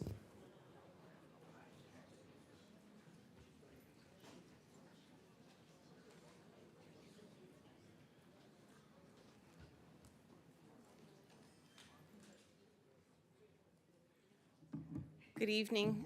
Thank you, City Council members. My name is Chastity Jennings Nunes, Dr. Chastity Jennings Nunes, and I'm a 20-year resident of San Gabriel. So until 10 years ago, despite this city having a majority Asian population, there were no City Council members of Asian ethnicity.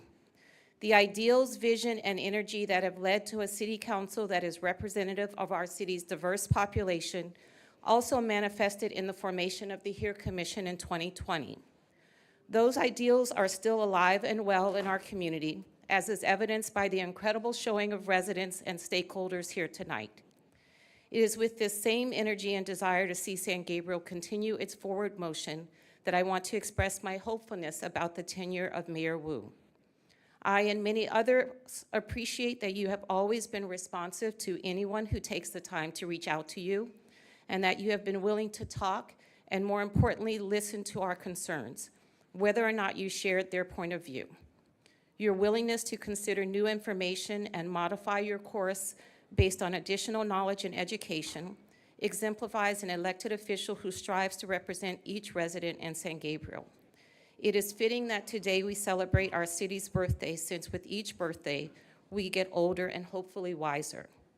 I appreciate your desire to lead by example and that you want to go forward with each and every person in our community. So congratulations, Mayor Wu, Vice Mayor Menchaca. I thank you for your service. Mayor Wu, I look forward to your leadership and to your being an open channel to the city government. Thank you. Thank you. The next speaker is Robert Powers. Name of organization is expert in LGBTQ plus students.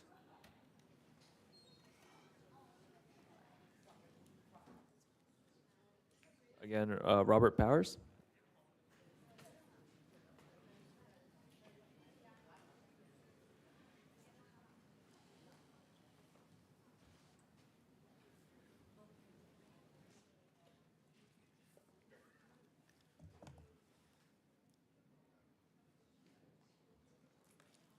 Hello. Mayor Wu, congratulations. I'm Robert Powers. I'm here to speak in support of the All Are Welcome program. Oh, thank you. And against the dissolution of the HERE Commission. As an expert in the college search for LGBTQ+ students, last year I wrote the textbook chapter on LGBTQ+ students that's used by UCLA for its college counseling certificate program. According to surveys from GLSEN and the Trevor Project, 81.8% of LGBTQ+ youth report feeling unsafe in school because of actual or perceived personal characteristics. 41% of LGBTQ+ teens report seriously contemplating suicide in the past year. 14% of these youth actually attempted suicide. To repeat that, 14% of an entire student group attempted suicide, and nearly half of them thought about it. The All Are Welcome program is a public safety priority and should remain at the city. It's based off a completely uncontroversial national program started in 2013 to educate people about LGBTQ+ individuals and allow them to show their support. These programs say that LGBTQ+ adults and youth exist, and they deserve to exist in public, and they deserve to live in safety and peace. It's suicide prevention. City Council, what exactly is controversial about a suicide prevention program? It's sad that the city does not have any processes to dialogue around disagreement. Viewpoints will conflict. Do not shutter the HERE Commission for trying to protect the lives of your youth. Thank you. Thank you. Last speaker we have is Grace Chung from U.S. Chinese Women Organization. Good evening, dear council member and Mayor Wu. I'm Grace Chung, representative U.S. Chinese Women's Organization. And John Wu doing a lot of things for our community and joining us, the group, and to coming to a lot of senior center to take care of the older people. So I just wanted to say whatever all the people already said. So again, congratulations, Mayor Wu. Thank you very much. Do we have more speaker card? That's it? Okay. So, yes, please. Mr. Mayor, in addition, we have received certificates for outgoing Mayor John Harrington, Vice Mayor Denise Wu, and yourself from the cities of Monterey Park, Temple City, and Arcadia. In addition, we have a letter that was submitted. This comes from Hao Yu-I, Mayor of New Taipei City, and reads as follows. Dear Mayor John Wu, congratulations on your appointment as the Mayor of San Gabriel, California. On behalf of all citizens of New Taipei City, I extend our most sincere congratulations to you. I am confident that under your leadership, San Gabriel will witness even more prosperous development. During my visit to the United States last year, I had the pleasure of meeting you at the dinner hosted by the Taiwanese Association of America in New Jersey. I look forward to future opportunities for intercity cooperation and exchanges between San Gabriel and New Taipei City on topics such as sustainable development, culture, and economics. I also hope you will have the chance to visit New Taipei City, where you will be warmly welcomed. Once again, congratulations, and I wish you great success in your new role. I am eager to see our bilateral relations advance further. And at this time, Mayor, if you would allow, council members may have comments they wish to make.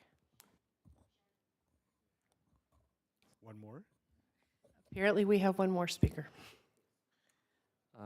Again, anybody that submitted a speaker's request card and has not been called, please come up to the podium. I believe our CAO.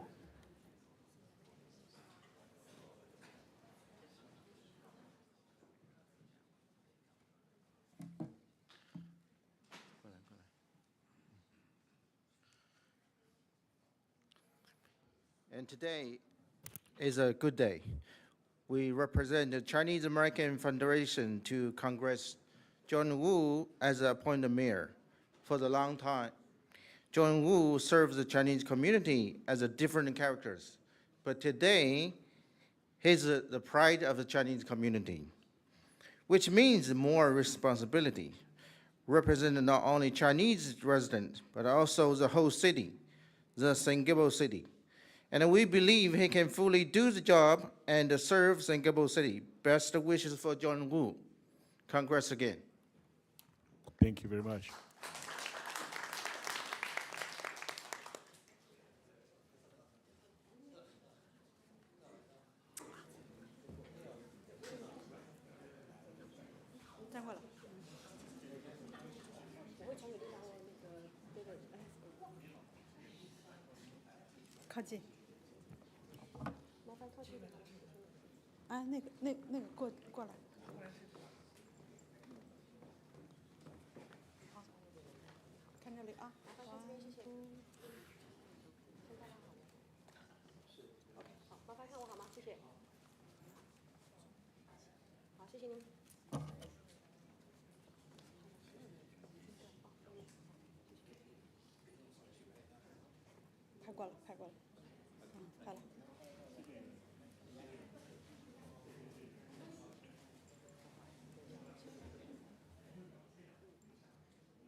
Next item, please. I'm sorry. I'm sorry. Council comment. So we have three combined together. So any other council member would like to make comments? Please, Council Member Chan. I'd like to, what's that? She was right, that's right. I'd like to thank outgoing Mayor John Harrington for his excellent work this past year. And I'd like to congratulate incoming Mayor Wu, Vice Mayor Menchaca, and I look forward to working with you in the coming year. Okay, thank you. Thank you. Any other council member? Yeah, council member. my turn, right? Okay. Sure, okay. We need a health break, okay. Yeah, it's thanks to the Mayor Harrington to the good job, and the congratulations Vice Mayor Denise, and both of you. Actually, for myself, it's 4 years ago I got elected. Both of you were still on the board, and both of you as my mentor. I really appreciate both of you help me to understand, including Mark too, right? And it's we sometimes it's a really good environment. It's because we try to understand each other. Maybe sometimes we have a different opinion, but we still like working forward for our city. And congratulations, the new Mayor Wu. I really glad when we have the two council member resign. That time I'm like acting like mayor, and have a chance to choose our wonderful current mayor John Wu become the council member, and 2 years later he become our mayor, and he also did a tremendous job, because I know that John Wu long time in our Chinese community to service. You see that right now at the previous a lot of the community member come out. Yeah, I congratulations, and I wish our city moving forward. Thank you. Thank you very much. Well, first of all, thank you so much for everyone that coming here tonight. Actually, this is not the end, because we are in the council meeting, but I would like to say my apology because I know that a lot of my friends or community leader would like to speak. However, we may not accommodate that many people. I totally understand that this is pretty tough for every single person that can make deliver a speak, like a speak to the public. And it may take a little bit long time, but I really truly appreciate that what you have provided to the warm temperature to our city, chamber of the council chamber. So I would like to just go for the next item then, please. City's birthday celebration. Mayor Wu will make the presentation. San Gabriel was founded by the Spanish in 1771 and incorporated on April 24th, 1913. At this time, we will recess the meeting and invite you all to join us in the council chamber lobby for cake in celebration of our city's 111th birthday and the official honor tonight. So the meeting will resume at 8:45 p.m. And we now, so that's it. Thank you. Thank you very much.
an application for nonprofit, and who is that nonprofit? The Chamber of Commerce. Okay.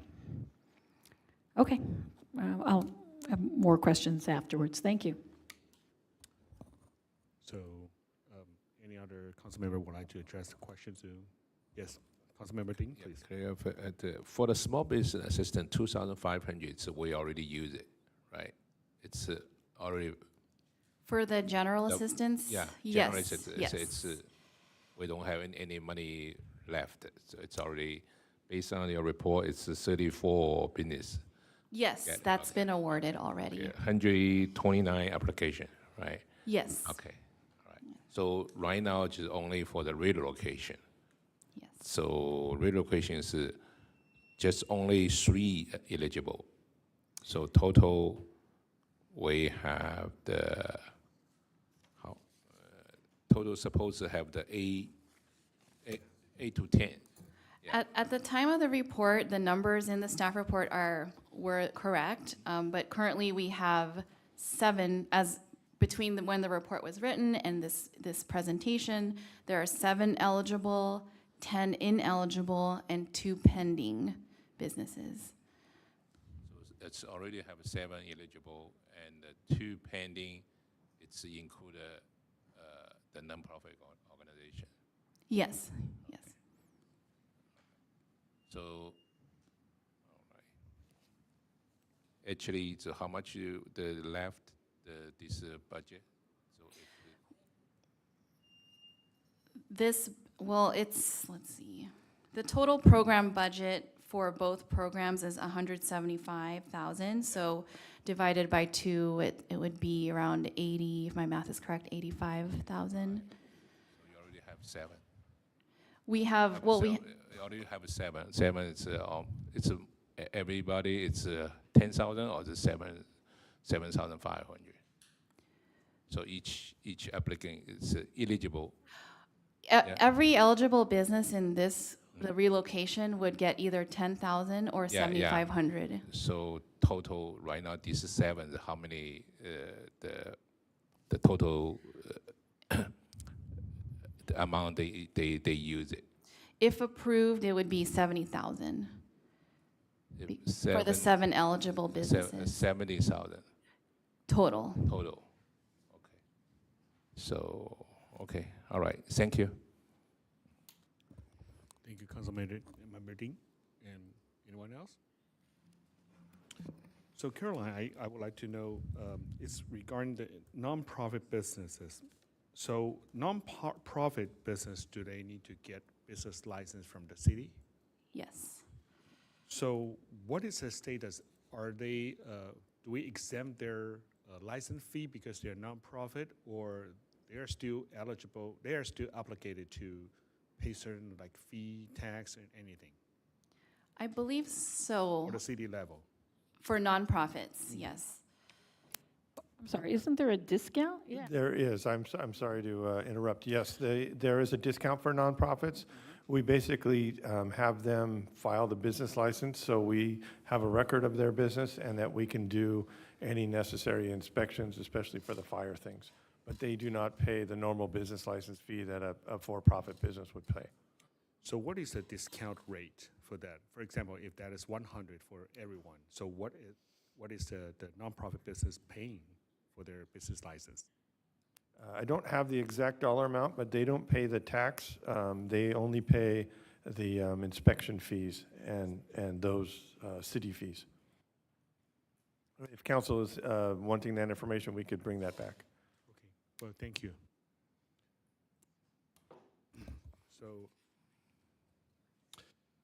So Chief City Clerk, do we have any public comment? Okay. Can I make a comment? Sure.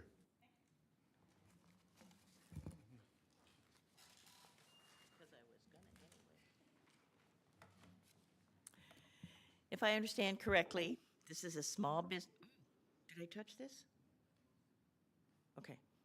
If I understand correctly, this is a small business grant. If that's the case, the chamber does not qualify since they are a nonprofit. And as of September 2023, they still had an outstanding bill of $185,000 from the Small Business Association. That's in addition to $13,500 worth of advertising and sponsorship they sold for a journal that was never published and the money was never returned. Why should the city use taxpayer money earmarked for businesses to bail out a failing chamber? It's just moving the deck chairs around a sinking ship.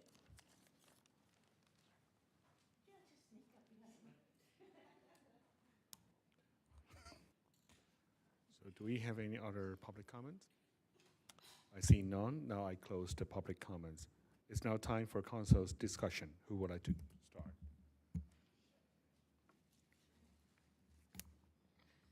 Okay, I'll start. Sure. So I guess we were supposed to pick one of these. Is that what I'm understanding? Yes. Okay. So in looking at this, this was, I mean, my recollection of this was Mayor Wu's suggestion long ago. It was focused on the Focus Plaza, and that was part of the reason I think we all agreed, or I think we all agreed on having these relocation assistance grants. And so with that same spirit, I would like to keep it for small businesses only. And whether they're Focus Plaza or not, but I think most of them are Focus Plazas. So I would, and I did read about there's how many that we would have to extend to June 30th. I think there was just a few, and it was just because there was some challenges. They would have been in place by December 30th, but we had some challenges with them. How many of those businesses, did you say 3 or? There's actually one. Oh, just one, Yes. okay. So this whole discussion for that one, so we're extending it. So I would like to suggest, or I would move also after council discussion, to, I guess it's number 4, revise the criteria to exclude nonprofit businesses and to extend the applications for those businesses that weren't able to open by December 31st. So the new deadline to open to the public would be June 30th, 2024. So that's what I would motion once we have more discussion. Thank you, Vice Mayor. Any other colleague would like to start? Yes, Thank you, Mayor. Member Harrington. Thank you. I think originally I voted no on both of these, the original one and the, so I'm going to be consistent. I don't think we should have the program at all, so I choose option 5 and just cancel it.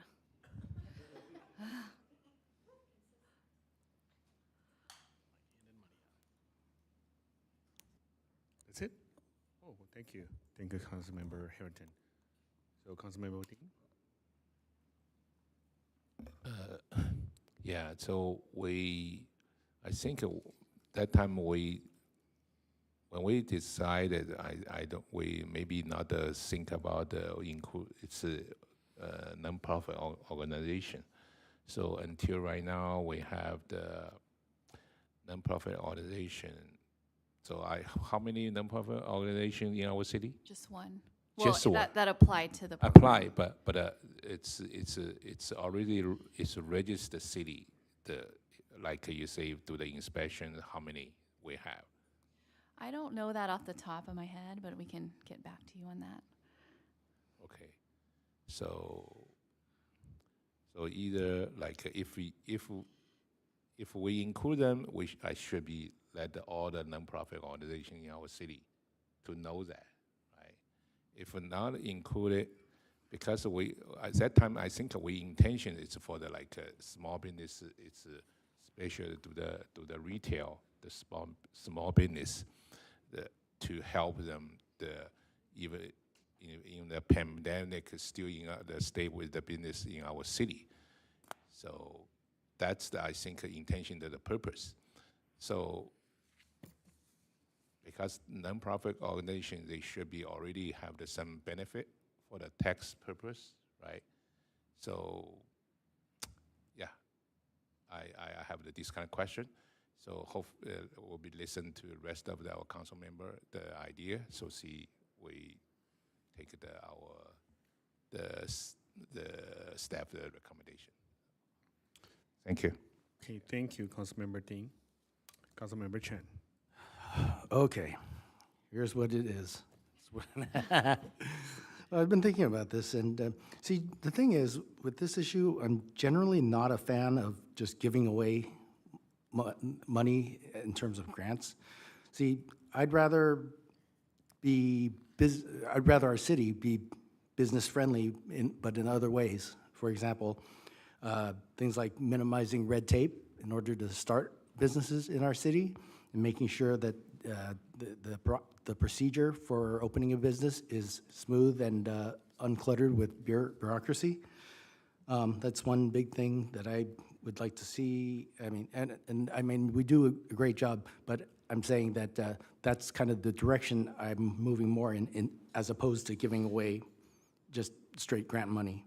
And the second thing is also I'm in favor of keeping our business taxes low.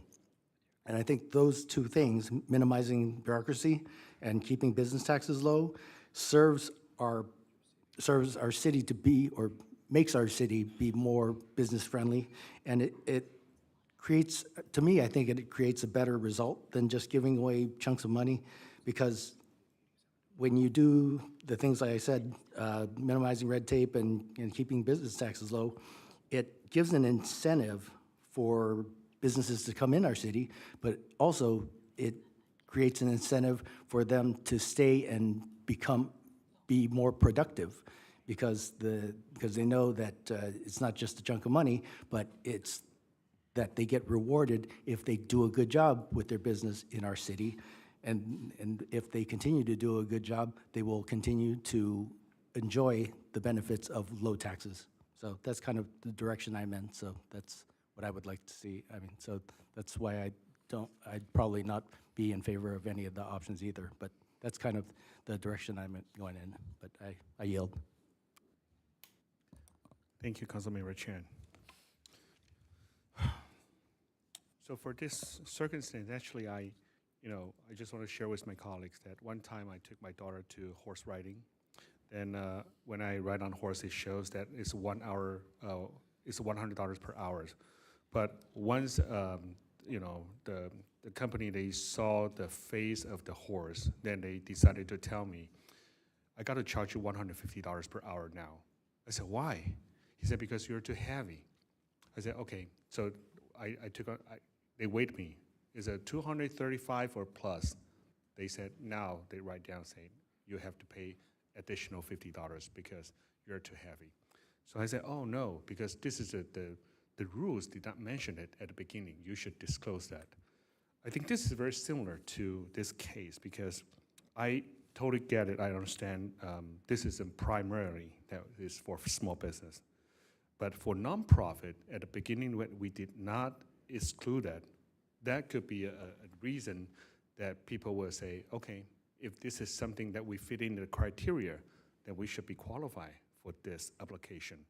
And now it seems like they apply and we did not see anything wrong, but except they are nonprofit, and this is something we arguable. So now this is why I have asked about what is the discount rate for that, because somehow it doesn't really, to me, it doesn't make the city looks good if we just change we just add some more things or amend the rule of the game. It may be a good way that we can start at the beginning, that we set up, say, we should exclude this, we should exclude that. And even though that if we have any outstanding payments on any tax, we should say you're disqualified automatically. So, but they are still obligated. I mean, I don't know if the applicants, they have the issue about unpaid tax or unpaid payments or late payments to our city, but everything should be fulfilled and keep everything up to date to be qualified. So that's why I think we have to review the whole policy. It's more detailed, more carefully, and said if we are not focusing because this is the applicant, so I don't like this applicant to get the fund. That is not the way that we will handle. However, we will have to review the game rules that we set up at the beginning. And if there's something that we think is not really fair to the public, I agree that we should really discount by percentage, because they're not really actually paying that much tax, or they are not paying that much fees to the city. So, for example, if every city, every business, they pay $100 for business license, then they only pay $25, then they got 25%. I think that could be a little bit reasonable because we are not trying to change the game and try to exclude someone else. But this is true. I mean, the small business grant can help a lot. And especially this is the Chamber of Commerce that the main purpose for this is helping the business. So I think this is we are in a very difficult circumstance that if we just disqualify by adding new rules and exclude this particular applicant, that may make city looks like we are not so reliable. So that's why I would like to talk to my colleagues and see if we can get somewhere in the middle. I don't want the city to be carry a name tag saying we are not faithfully to enforce our policy. We should have disclosed it at the beginning. That could be we have not considered careful enough. But if this is something we are going to change the rule of the game, and then they are just excluded because of this, then we have the responsibility. So that's my comment. Well, but then there's a second part of extending the deadline, because we did say December 31st. So what about that group? I mean, we're changing the game there too. Right. The reason is, I think this is because they apply on time, but they cannot open on time. And not be able to open time, that also caused by COP. If they cannot get the COP on time, there's no guarantee that they can get everything approved, the plan checked, and they cannot final by the end. It doesn't mean that they don't want to, but there could too many back and forth. And we may underestimate the time for processing the whole permits and the COP. So I think that caused some delays. So that's why we are changing that, because we know that is for some cases it's not reality. They cannot complete that within that short of time. And also, many of the tenants, when they get a new location, they have ran out their free rent period, and they start paying the rent, but they still do not get the plan checked, or they do not get a final, or they still cannot build up their tenant improvement. Those things really cost a lot to the tenants already. So I think this is the reason we want to extend it, but it's not because we changed it, because we see this is too short. Then that is the same cases that city may have considered that the actual time frame should be way longer, because the brand new space, like the Vanilla Shell, they have to take a lot of efforts on water, sewer system, and they have to send to the application got approval from the health department. And that takes months and months. So that they will not be able to start the next step until they get the first approval. I think that is pretty reasonable to make. Well, I think they're both reasonable. One is that, we changed the game on the timeline. There could be others that are saying, well, wait a second, you told us December 31st. We knew we couldn't open by December 31st, so we didn't apply. So I think it's the same thing with the nonprofit. If we would have told other people that nonprofits, qualified, it was stuck in there without telling others that, and I don't know how many nonprofits, I only know of a few here, but I'm sure there's others that would have considered it, but we didn't tell them. So I think for me, it's the same thing. So anyway, I'm still going to make a motion, because it looks like I'm not sure where this is going to go, but I'm just going to make the motion for number 4. If it fails, it So fails. we have motion on floor. So Vice Mayor Menchaca made a motion. Anyone second? I see now. So this is very new to me. Right. This is a very unique case, so. Okay, so anyone else want to make another motion? I'm just going to say I would make a motion just to continue with what we have since we already have it. I'm against it, but I would just say stay where we are. So so that means keep the. Number one. existing Guideline, number one. Number one. So I have motion, motion by, So Councilmember. can we add on just mention even nonprofit or the business also, because of existing, it's based on the current situation, because maybe some, like Vice Mayor mentioned, it was maybe some nonprofit organization, they don't know the guideline, they feel like not qualified. So maybe we should be open for them too. It's number one, but it should be mentioned open for them too. Yeah. So that would be. Well, how about that? I mean, three. sorry for interruptions, but I think because we have motion here, so maybe we should have a second first. Then we have go for discussion. So I would motion number one. Okay, so we have motion number one by Councilmember Harrington. Sure, I'll second. Okay, second by Councilmember Chen. So we can go with the discussion now, please.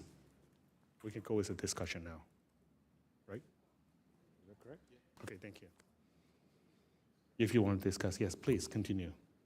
Mayor Ding, no, Councilmember Ding. Yeah, you can, yeah, this is new. Yeah, so I already say that just like if we can, I agree, maybe keep, like Mayor said about it, because when we didn't think about it, so if we change the rule, I agree that too. So I don't want to like a city have this kind of bad face, okay? So it's keep existing guideline, but we can add on, so open, so that's why I ask questions, how many nonprofit organizations in our city? So maybe let them know they, maybe they can qualify too, yeah. Any other discussion before move to vote? Okay, so that's, well, okay, let me clarify one more time. So Councilmember Harrington, motion number one, and second by Councilman Chen. And number one, keep the existing guideline. That means anyone who was not able to open the business by the end of last year, they will automatically disqualify from this point. Is that correct? Yes. Then it's disregarded that nonprofit or nonprofit, but they just disqualified. Yes. I see. Okay. So now please vote. Oh, no, if we keep the existing guidelines, nonprofits would be eligible. Nonprofits would be eligible. Businesses that were not able to open by December 31st last year would be ineligible. Okay. So those businesses, they were actually signed a contract, the lease agreement with a new tenant. They provide you, but they are not open to, they were not able to open on time. They were disqualified if this is approved. Yes. Is that correct? If option one is approved. Okay, got it. So we have to resolve the motion, whatever we have now. Yeah, just one more question. So because you say the pending the eligibility, only two include a nonprofit organization, right? 3, including the nonprofit. 3 include Two pending, and there's one nonprofit that is currently eligible. Okay, total is 3. Okay, but if you extend it, so they can have the new applicant or no new applicant? You mean the program? Yeah, program. If anyone, if they feel they feel they don't qualify, but actually they qualify. There could be, but we are also limited at the number of grants we can award, and we're close to that amount.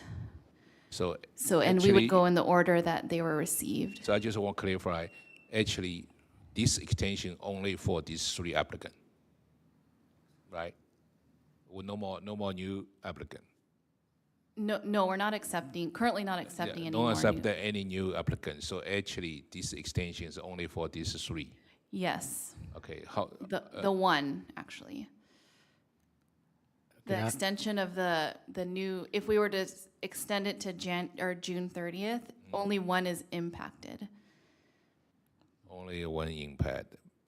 But you say another two include a nonprofit organization.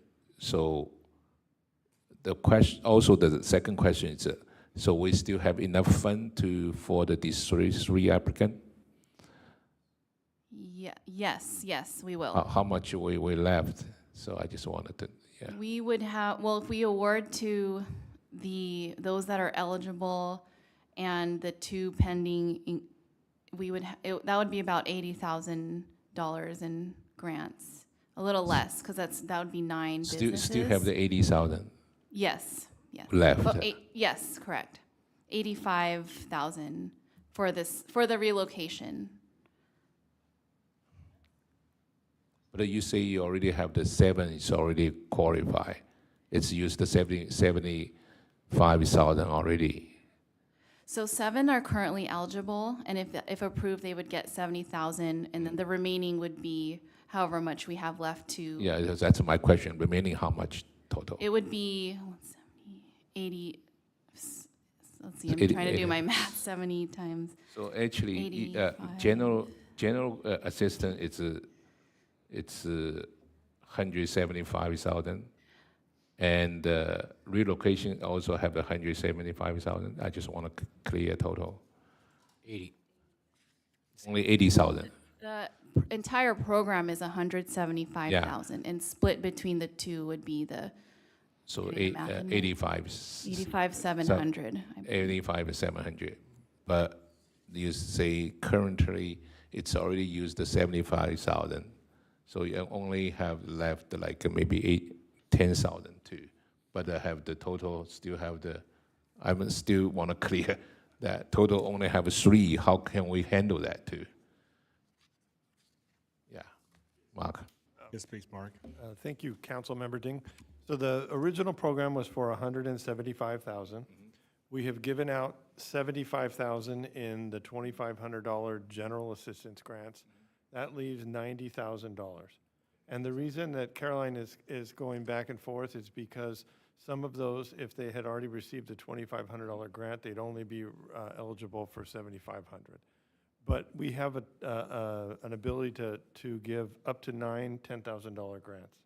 We have 7 that qualify. If option 1 is chosen, all 7 would get the $10,000 grant, and we would close the program out. If you determine that you extend the date to June 30th, there may be one more that would qualify. And so we would have money for that one as well. We had a business apply that was ineligible, meaning, correct me if I'm wrong, Caroline, even if we approve any of these options, they would still not be eligible. Yes. We're just giving you the totals, and that's probably confusing the matter. We gave you the total statistics of the program, but we're really only talking about 2 businesses. Yes. One that is pending because they're not able to open before the December 31st deadline, and the Chamber of Commerce because it's a nonprofit. Only 2. Only 2. So we have, based on like 7, it's qualified. It still have $20,000 left, right? So just enough for them. So actually, this extension is just dedicated for these 2 applicants, right? Only one, because the chamber is included in the 7. Oh, I see. Yep. The chamber is already qualified for That's the right. current deadline. So okay. And just to remind the council, for allowing all nonprofits to apply, they could have. Okay. But this only applies to somebody who moved their business during that time period. It wasn't a general relocation grant. So if we keep the existing guideline, just only one qualify, right? For the one business, if they want to extend it.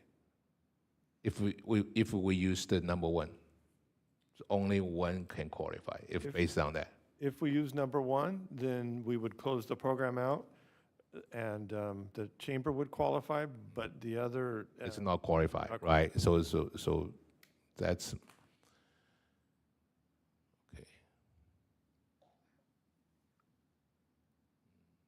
Okay, understand it. So we just, but the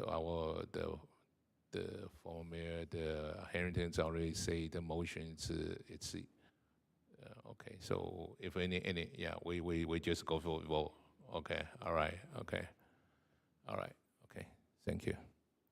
So anyone else would like to make any comments or discussion? No? Okay, so, okay, so let's vote.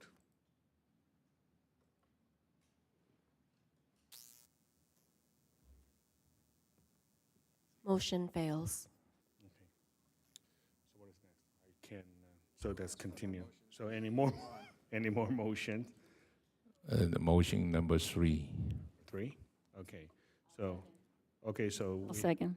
Okay, so there's a motion, motion number 3 by Councilmember Ding and second by Vice Mayor Menchaca. And any further discussion? If none, let's vote.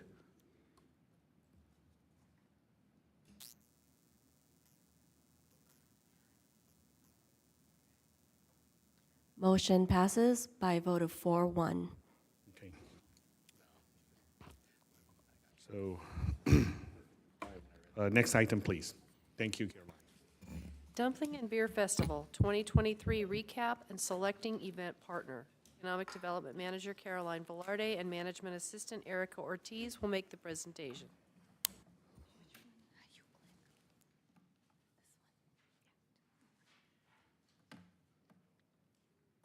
Good evening, Mayor, Council. My name is Erica Ortiz, and I am with the Economic Development Division.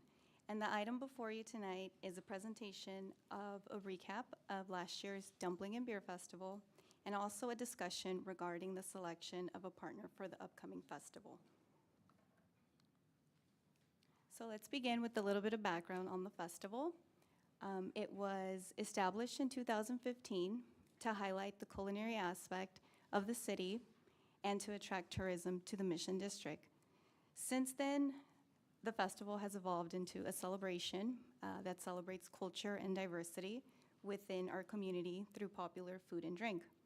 There are many components to the festival, which consist of food vendors, local breweries, live entertainment, kids' arts and crafts, in addition to community booths, and additionally, the city partners with a local nonprofit for the event. The event itself is free to attend, while guests ages 21 and over looking to enjoy the beer garden require the purchase of a wristband ahead of time, and the food is purchased directly from the vendors. The event attracts about 5,000 to 7,000 guests annually, and it seems to be getting bigger with each year that passes.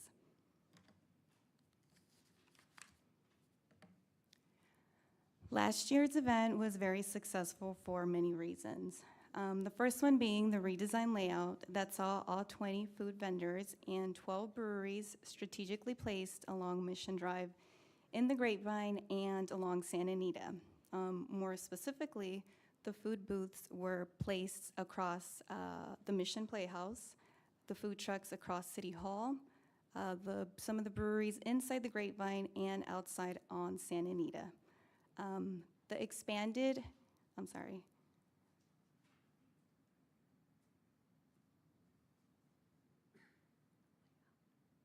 Okay.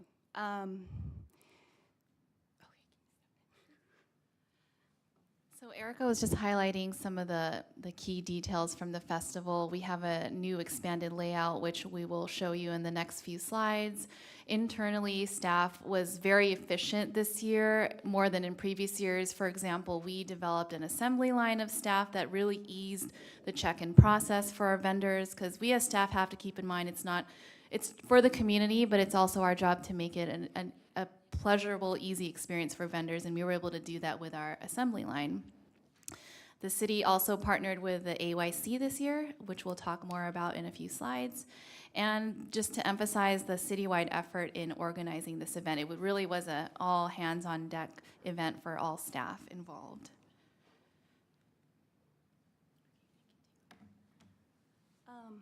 So on the left-hand side, you'll see the vendor arrival map, which was given out to the vendors prior to the event, so they were aware of where to come in through.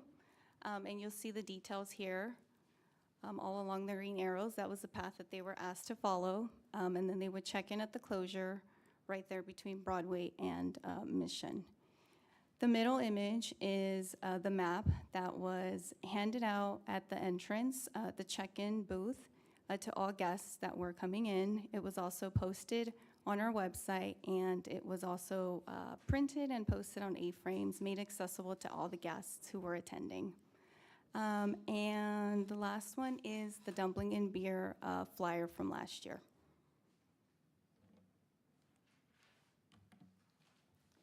So as mentioned, this is an all-city staff event, and community development does lead this event. Everyone in our department, building, planning, every division really helps throughout the whole entire planning process. And then the day of, as you can see, other departments assist as well, with the Playhouse staff assisting with check-in, community services with a setup and takedown, of course, police and fire ensure a safety operating procedure and throughout the event. Public Works with signage and road closures, and our Public Information Office helps promote the event, and it did receive considerable attention this year. We were featured on a couple news channels, and the vendors got to speak as well. So it really, truly is an all-city staff effort that we're excited to work on every year. As mentioned, the city works with a partner to secure the ABC Alcohol Beverage Control License for the event. This year and previous year, we worked with the Asian Youth Center, and they brought awareness to their Stop Asian Hate campaign. It is important to note that we, as a city, do not have an exclusive partner for the festival, so every year truly is an opportunity for us to consider who we want to work with and evaluate other organizations. As staff, we can recommend a couple organizations, including Blossom Market Hall, given how closely we've worked with them over the years, how familiar they are with our events, and certainly with Dumpling and Beer being right in their backyard, they would be a good candidate for us to work with. But certainly we'll reach out to other businesses and organizations in the coming months for that opportunity. This is budgeted for out of the general fund. We have $30,000 out of the community engagement account. And we do have sponsorships every year. So last year we secured 6,100 in sponsors from Newport Seafood, Blossom Market, and others. So we're really aggressive in trying to get sponsors to help cut down our costs. So that concludes our verbal presentation. This is a receive and file report, but we also recommend that council discuss partnerships, specifically in selecting that nonprofit that we can work with this year and possible future years. Thank you, Caroline. Does any council member have any questions for the staff to clarify the report? No? Wow. Okay, so you have more? Okay, good. Well, so then, Chief City Clerk, do we have any public comments? I have no speaker cards. No speaker card, thank you. So it's now the time for us to, for council discussion. Who would like to start? Yes, Vice Mayor. Okay, thank you. Thank you, Erica, also for this. Well, I'll start with the partners, and I think it is healthy to have a rotation of partners. There's so many wonderful groups. You know, you mentioned La Casa, and I was thinking like Kiwanis and all that. They're very focused on children, and so I'm not sure if that is a good match, but it would be something the board should discuss if you're ever considering those groups. But the one that came to mind for me was Blossom Market Hall, just because they've been such great partners in so many different ways, but specifically with our farmers market, allowing us to use their health break facilities, I guess as you call them. And they are involved with lots of causes. I know anything like Active SGV, they're involved with bringing local artists to our community. So I think that would be a great partner. but I'm not sure what the criteria is, and I don't know if we have time to set up a criteria, but it would be helpful just in the years to come. You know, how do we do this? I know you mentioned a cause for AYC, but just in general going forward, it would be helpful to have a criteria. I don't know if, you know, allowing people to apply, organizations to apply.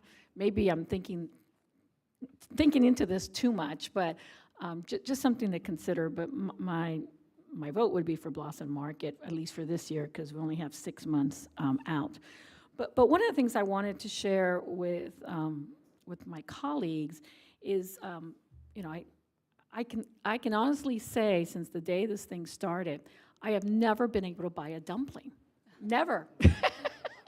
Because the lines are so long, and I don't have family members. I know last year, my council member Harrington mentioned how you had family members stand in line. My family doesn't want to get there early. They don't want to stand in line. So I've never had a dumpling. It's a good problem to have. Pardon? It's a very good problem to have. Too many people, better exactly, than nobody showing up exactly. at your party. You're right. And every year we do better and better. We get more and more people. But then, you know, the lines are so long. I think last year it's probably the longest I've seen, because there was 2 vendors in particular that were so popular, and people were willing to stand in line, even though you had, I think the pretzel place was completely empty. Nobody wanted pretzels. But one of the things I wanted to share with my colleagues is, you know, I've never really understood why economic development has had to take this on. You know, this is not what you do. You don't run events. This is, you know, the focus is always, should be, you know, about our businesses. You know, I understand that it takes 6 to 8 months of planning, you know, I just don't think we have the capacity as an economic development group to really, you know, there's other alternatives, other ways that you can, you should be focused on, which is our businesses. Councilmember Chan mentioned in the previous agenda, you know, about less bureaucracy, you know, maybe incentives to stay in San Gabriel. I'd rather have our economic development team doing that than this. And I would want to maybe, and again, maybe it's too late now, but, you know, really looking for sponsors to kind of take this on and maybe be able to, you know, organize it or take the lead. So then our economic team, which is what, there's only like 4 or 5 of you, is that right, Aldo? 4? This is a lot, and we can't give it to community services because they're already booked. Also, they have all these other activities. So, you know, I just want us to at least consider that. Again, it might be too late, but I think maybe we can find somebody to do the tail end. I know that would cost money. Nothing's free, but maybe we raise the ticket prices.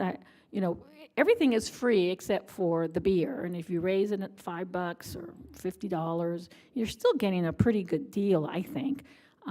But maybe just something to consider going forward, and then we can have our economic development team, you know, do what they do best, which is, you know, our business owners, giving them more support, workshops, any kind of support that they need, you know, get ideas of how we can, like the Councilmember Chan again said, incentives, you know, what kind of incentives can we bring aside from grants, because I know that's not what you were focusing on, but there must be ways we can incentivize people to come to our city and to stay in our city. So I'm taking a little different direction, but anyway, so that was my comments. And again, are you looking for just, or maybe I'll look at Mark here, for tonight? I know it's just to file the report, but you are asking for partners? Is that what you're trying to get from the rest of us?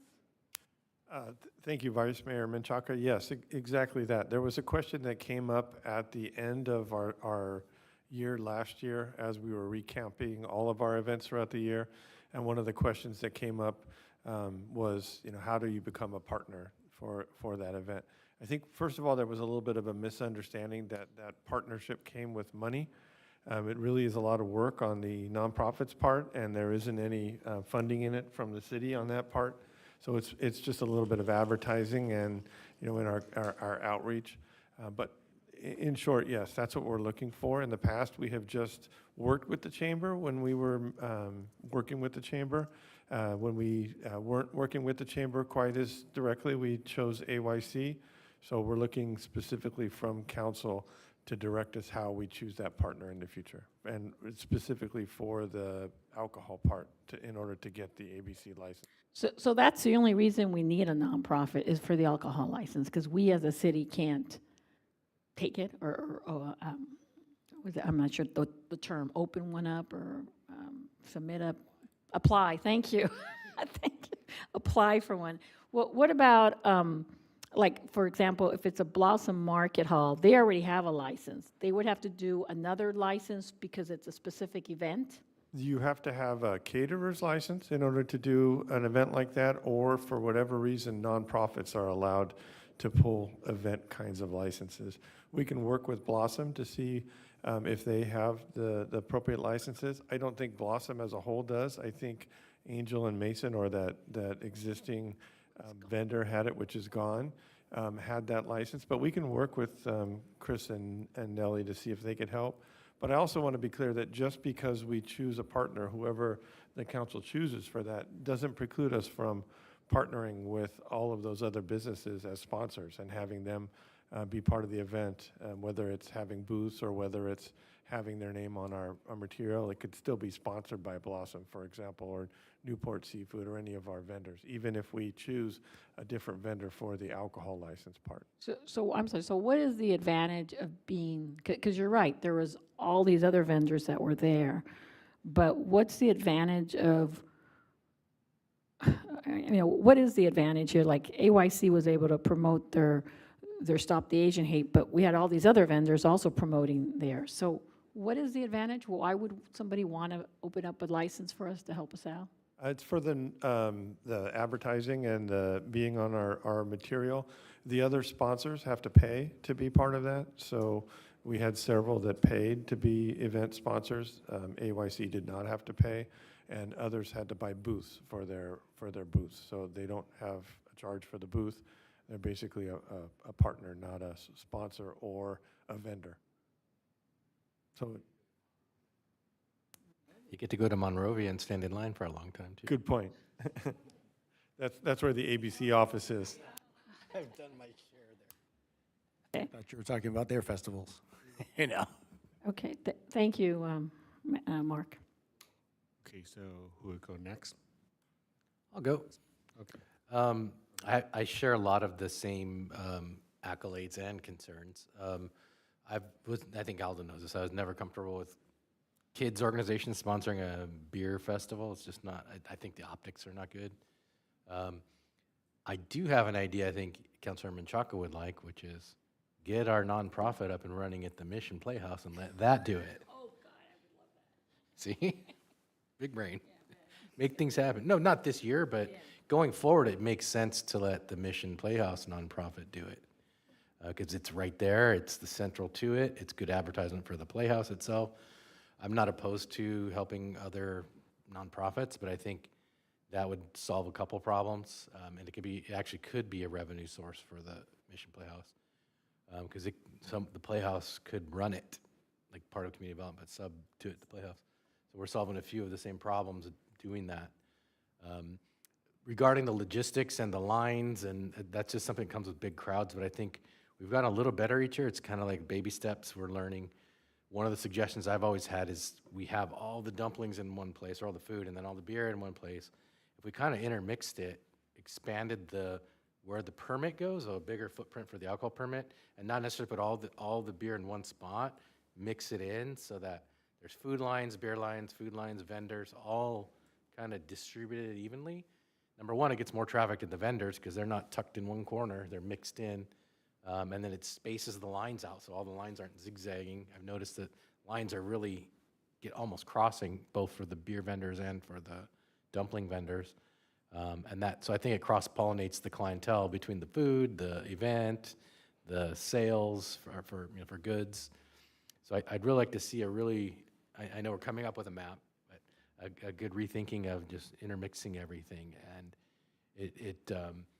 the downside of that obviously is that now you have a a big area where there's probably no kids, so you always have to be mindful of that. So we've had these discussions. I'm kind of like, let's expand at least the food, part of the food, and the people that want to be in that area. I think it'll also spur some more sales for food because it's handy. You don't have to leave the beer area to eat, and vice versa. Because right now you have a beer, like, oh, I'd really love some dumplings. Okay, let me put my beer down and go get some dumplings, or go get dumplings and bring them in. So it's kind of, I always called that beer jail, I think, in college. Beer jail. You're in beer jail. You got to stay here with your beer and then go out. Yeah, beer jail, beer garden, however you want to see it. Yeah, so doing it that way, does that mean we're not legally required to have like a segregated beer garden area? We There can't. has to be a map. So when you go apply, you have to draw the map. Where are the boundaries? Where are your security points? So it's strict. So the state has some strict guidelines. But that doesn't mean we can't have a bigger perimeter. It just takes a little more security and a little more effort to do it. But I think the benefits kind of outweigh that. You could still keep it down to a couple entrances. There's just more fencing. It's bigger. But I'm saying it's not legally required for us to have a beer jail, only a designated section. We have to have contained inside with people checking ID in. And I see. What I'm saying is make it a little bigger so you can accommodate more food in. Put some of the food in there. Yeah, not all of it. Okay, so not like total Not mixing the whole of place everything. because you have Okay, to put kids in as well. So right, so that's why. try and keep it family friendly. It really, I see a lot of whole families there. Yeah, okay. I think we were trying to get that vibe. Like, it doesn't seem like, to me, I've never seen it devolve into something you wouldn't bring your kids to. In other words, you want to have an event that the whole family of all ages are welcome. That's what we're trying to accomplish. Okay, thanks. That's kind of I would really like to see the nonprofit from the city. If that's not the case, I don't know that I'd want to have a commercial sponsorship simply because they're going to have insurance issues. They have a lot of assets that if something happens can be taken, whereas usually nonprofits are not subject to that, especially one that's, that we could just carry a separate insurance policy on it. So from a risk management, I like that idea, but just not a commercial. It can, they have to be aware that their insurance for that day is going to have a pretty good sized policy. And that might be a barrier to them too, so just keep that in mind. So that's my 2 cents. Thank you, Councilmember Harrington. And anyone would like to make comments? Yes, Councilmember. First of all, based on the presentation, say it's we always partner with the local nonprofit organization, but right now also have possible include the Blossom Market and the Newport Seafood. They are not the nonprofit organization, right? So we continue. If we choose them, or will be changing the direction, or No, the city just needs to work with another party, whether it's a nonprofit or for-profit, to secure the alcohol license. But Blossom Market, it's additional the partner with them. You mean? So I still want to clarify this partnership. So we have to that. So for example, I saw your previous one, the Blossom Market and the Newport Seafood also do some contribution for the event, right? They were sponsors at last year's event, but for the topic, the item of discussion for this evening is who we would like to partner with for the alcohol license specifically. So alcohol license have to have the nonprofit organization, not the Blossom Market, right? It doesn't have to be a nonprofit. Okay. So a little bit for me, it's a little bit confused here. They always want a nonprofit organization. I think I can clarify. It doesn't have to be nonprofit. Okay. Nonprofits are eligible to pull the temporary license, so is any business with a catering license. Anybody that can serve food like at a party or there's a specific license that they get. They can do it. Yeah, so on the list of one-day, let's call it beer license, it's a one-day license. You have to draw a map where it is, and then you have to check off what is your eligibility, which means you have to show your licensing. Okay. So, so that's why we've used nonprofits, because it's very simple. They don't have to go through a whole bunch. They just have to prove they're a nonprofit. Regarding Blossom, they could, because they're commercial. They are a restaurant. I mean, they have restaurants, and they already have a full alcohol or a beer and wine license, which would allow them to do a temporary one day. In my experience, I've done them in the past with I have ABC license, so I've done it in the past where I can just draw a map, go in, show my current license number, you're in good standing.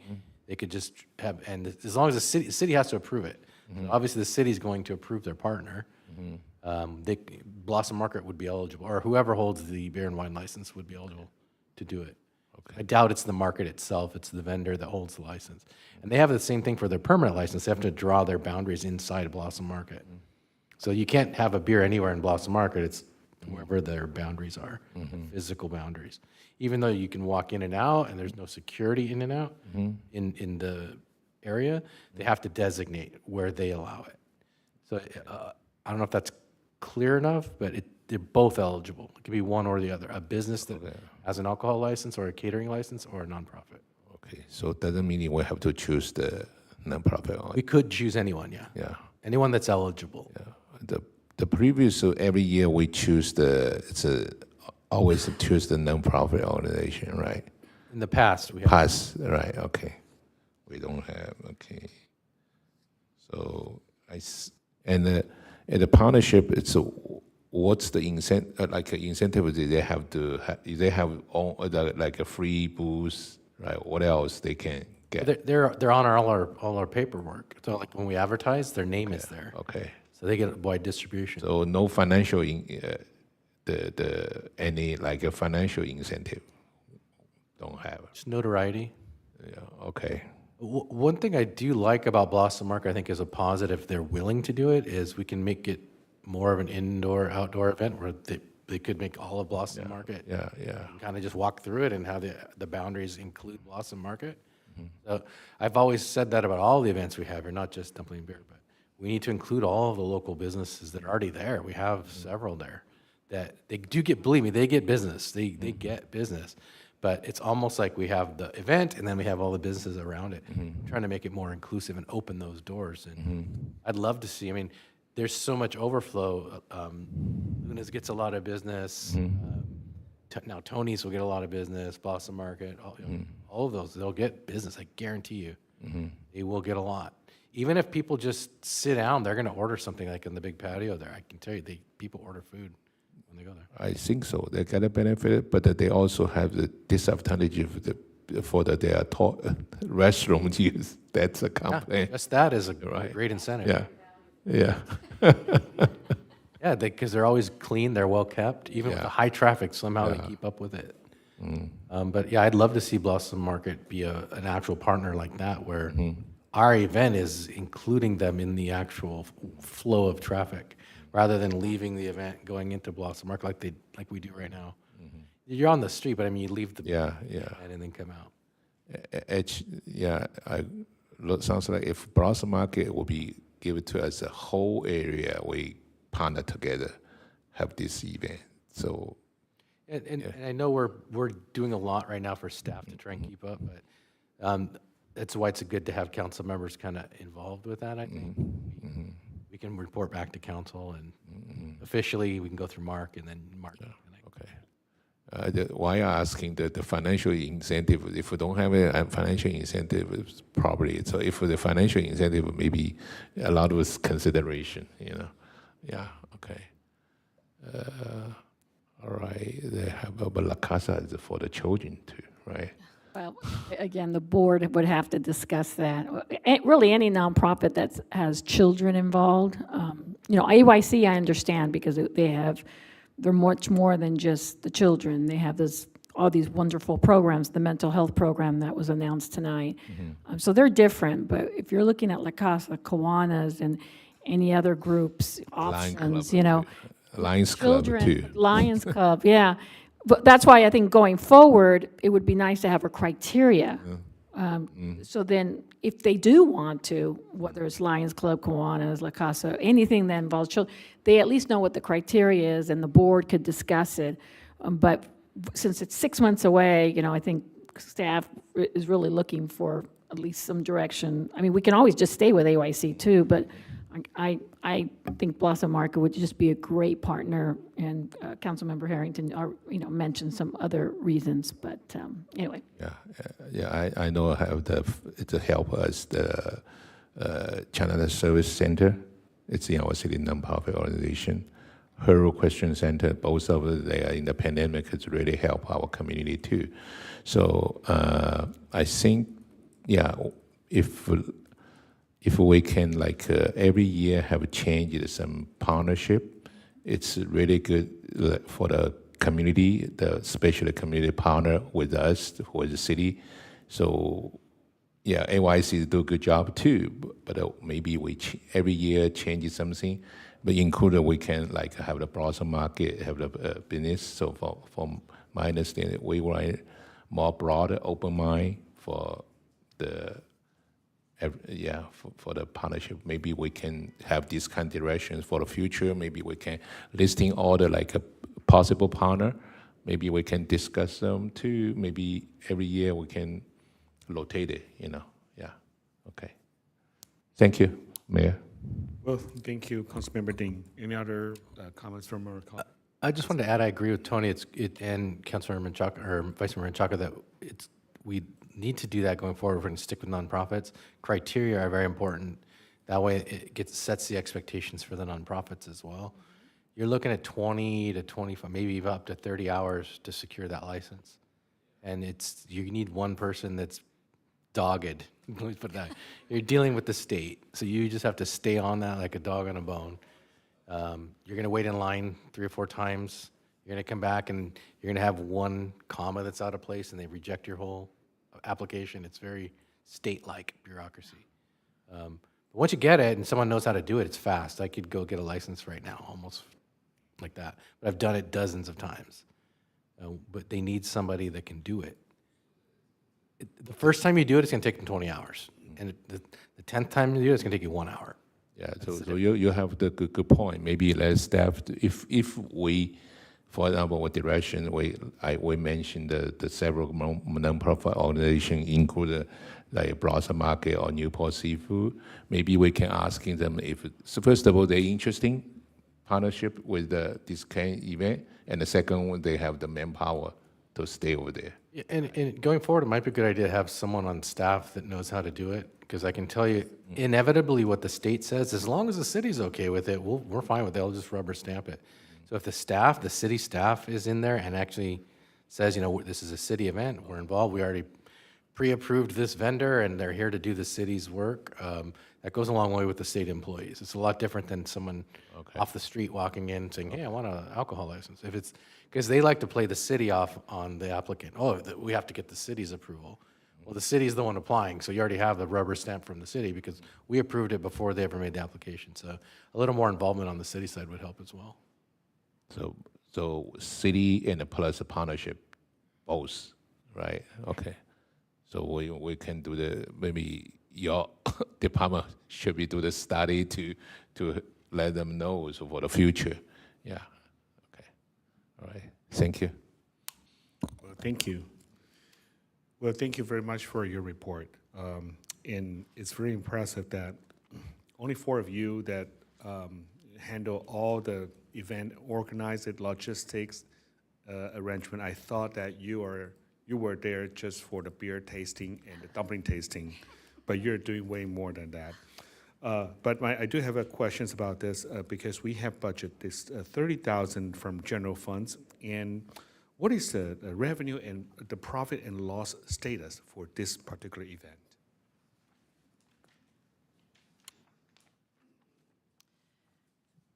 So our expenses totaled this past year to about $26,000. Our revenue was $31,000. So that we pretty much, and then also we purchased the alcohol for about $3,900. So we about broke even with our budget and our expenses and revenue. So that does not include any staff time? No. So including the PD, that we have PD there, and those time were not included? No, not. Got it. Okay. And my second question is, now we are talking about partnering with either like this Blossom Market or the Newport Seafood. Have we ever thought about outsource this to other entities and have them to handle anything else, like they invite the vendors, they arrange, they plan the whole event, just like the Lantern New Year things that we outsource to KZN. So we just let them to do it, but they have to follow the protocol. They have to follow our policy, but they will be using their their influence, like media. They invite people to our town. So was there any plan before for this In particular previous event? years, I believe that other staff had utilized an organizer. The last 2 years, it has been us, but it's certainly something we can consider moving forward. Not for this year, just given that we're 6 months away, but we can consider that. Of course, there would be, as Vice Mayor Menchaca mentioned, a cost. So it's been done in the past, not in the previous 2 years, but we can consider that moving forward. And if that will be the case, who will, so we still need the nonprofit organization to apply the ABC? I think, I'm not sure, I'll have to look into that, but I think in that case, they should be able to apply for it as well. So we would not be the applicant anymore. I mean, for now, the AYC is our partner. Then they applied through them, and they were applicant, Yes. right? Okay, got it. So if that in the future, that any partners or any entities work with us, or they will just fully control with the whole event, then they will just apply through their channel. Yes, yes. Got it. Okay, so thank you very much. That's all I have. Anyone else would like to add something? So any directions to this? Just going to ask, Please. Mark, do you need, what more do you need from us? Just- If I can just ask a quick question, is council happy with us moving forward with AYC for this year and developing a criteria for next year? Or would you like us to try to develop a quick criteria and outreach to nonprofits throughout the city, giving everybody a chance, and then coming back with a recommended partner based on that? And either way, we're going to bring back a contract with whatever that nonprofit is. So there'll be at least one more time council has to see this anyway, or gets to see this. I'm of the inclination to do what you said first, which is develop some criteria, take the temperature of the market, see what's out there, both for-profit, nonprofit, and it kind of gets out there that we're looking for somebody. And if we don't, we can always just be very transparent with AYC and say, you're a backup plan. I'd be fine with that. If you can, because I'm not sure when that promotional material has to be done.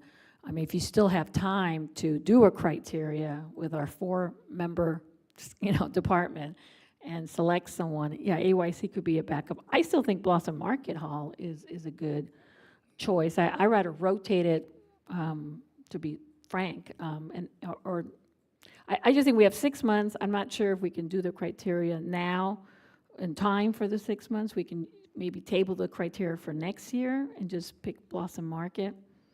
It's up to staff what you think is doable, but I just think the criteria could take time, because then you want to show it to us, I'm assuming, then we have to approve it, and I know time's a ticking, but anyway. I think if council's interested in us testing the market, we can come up with some criteria of our own.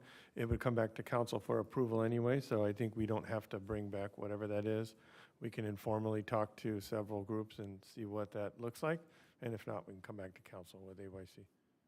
Not to muddy the water, but I've also thought of just beer distributors too. They do these events already. I agree, because if it just beer, no dumpling, No, the beer distributor runs the whole event, but they have a lot more connections with all the microphones around. So we're not trying to get rid of the dumplings. I'm just saying they take on that aspect of it. So you still continue suggest use the mixed the dumpling and the beer to. Yes.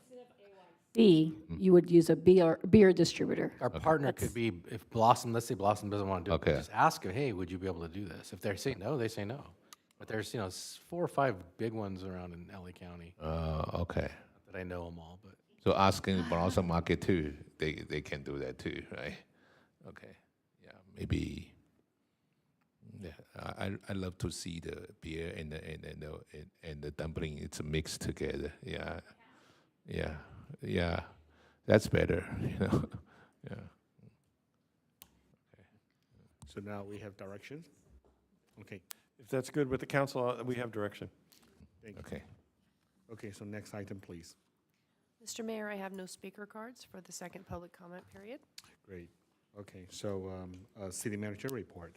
Thank you, Mr. Mayor. Just want to congratulate our new vice mayor and our new mayor. I will look forward to working with the two of you for the coming year, as I do with the rest of the council. And former Mayor Harrington, I enjoyed the year that we worked together. It's our second year. I feel like we knew each other and were able to work well together with and get most of what you were asking for done. And I have one more thing left that we will bring in the next 3 meetings. You'll see that on the agenda.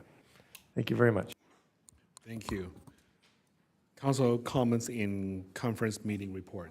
Who would like to start? Yes, Councilmember Chen. I'll keep this quick. Just a couple events I attended since the last city council meeting.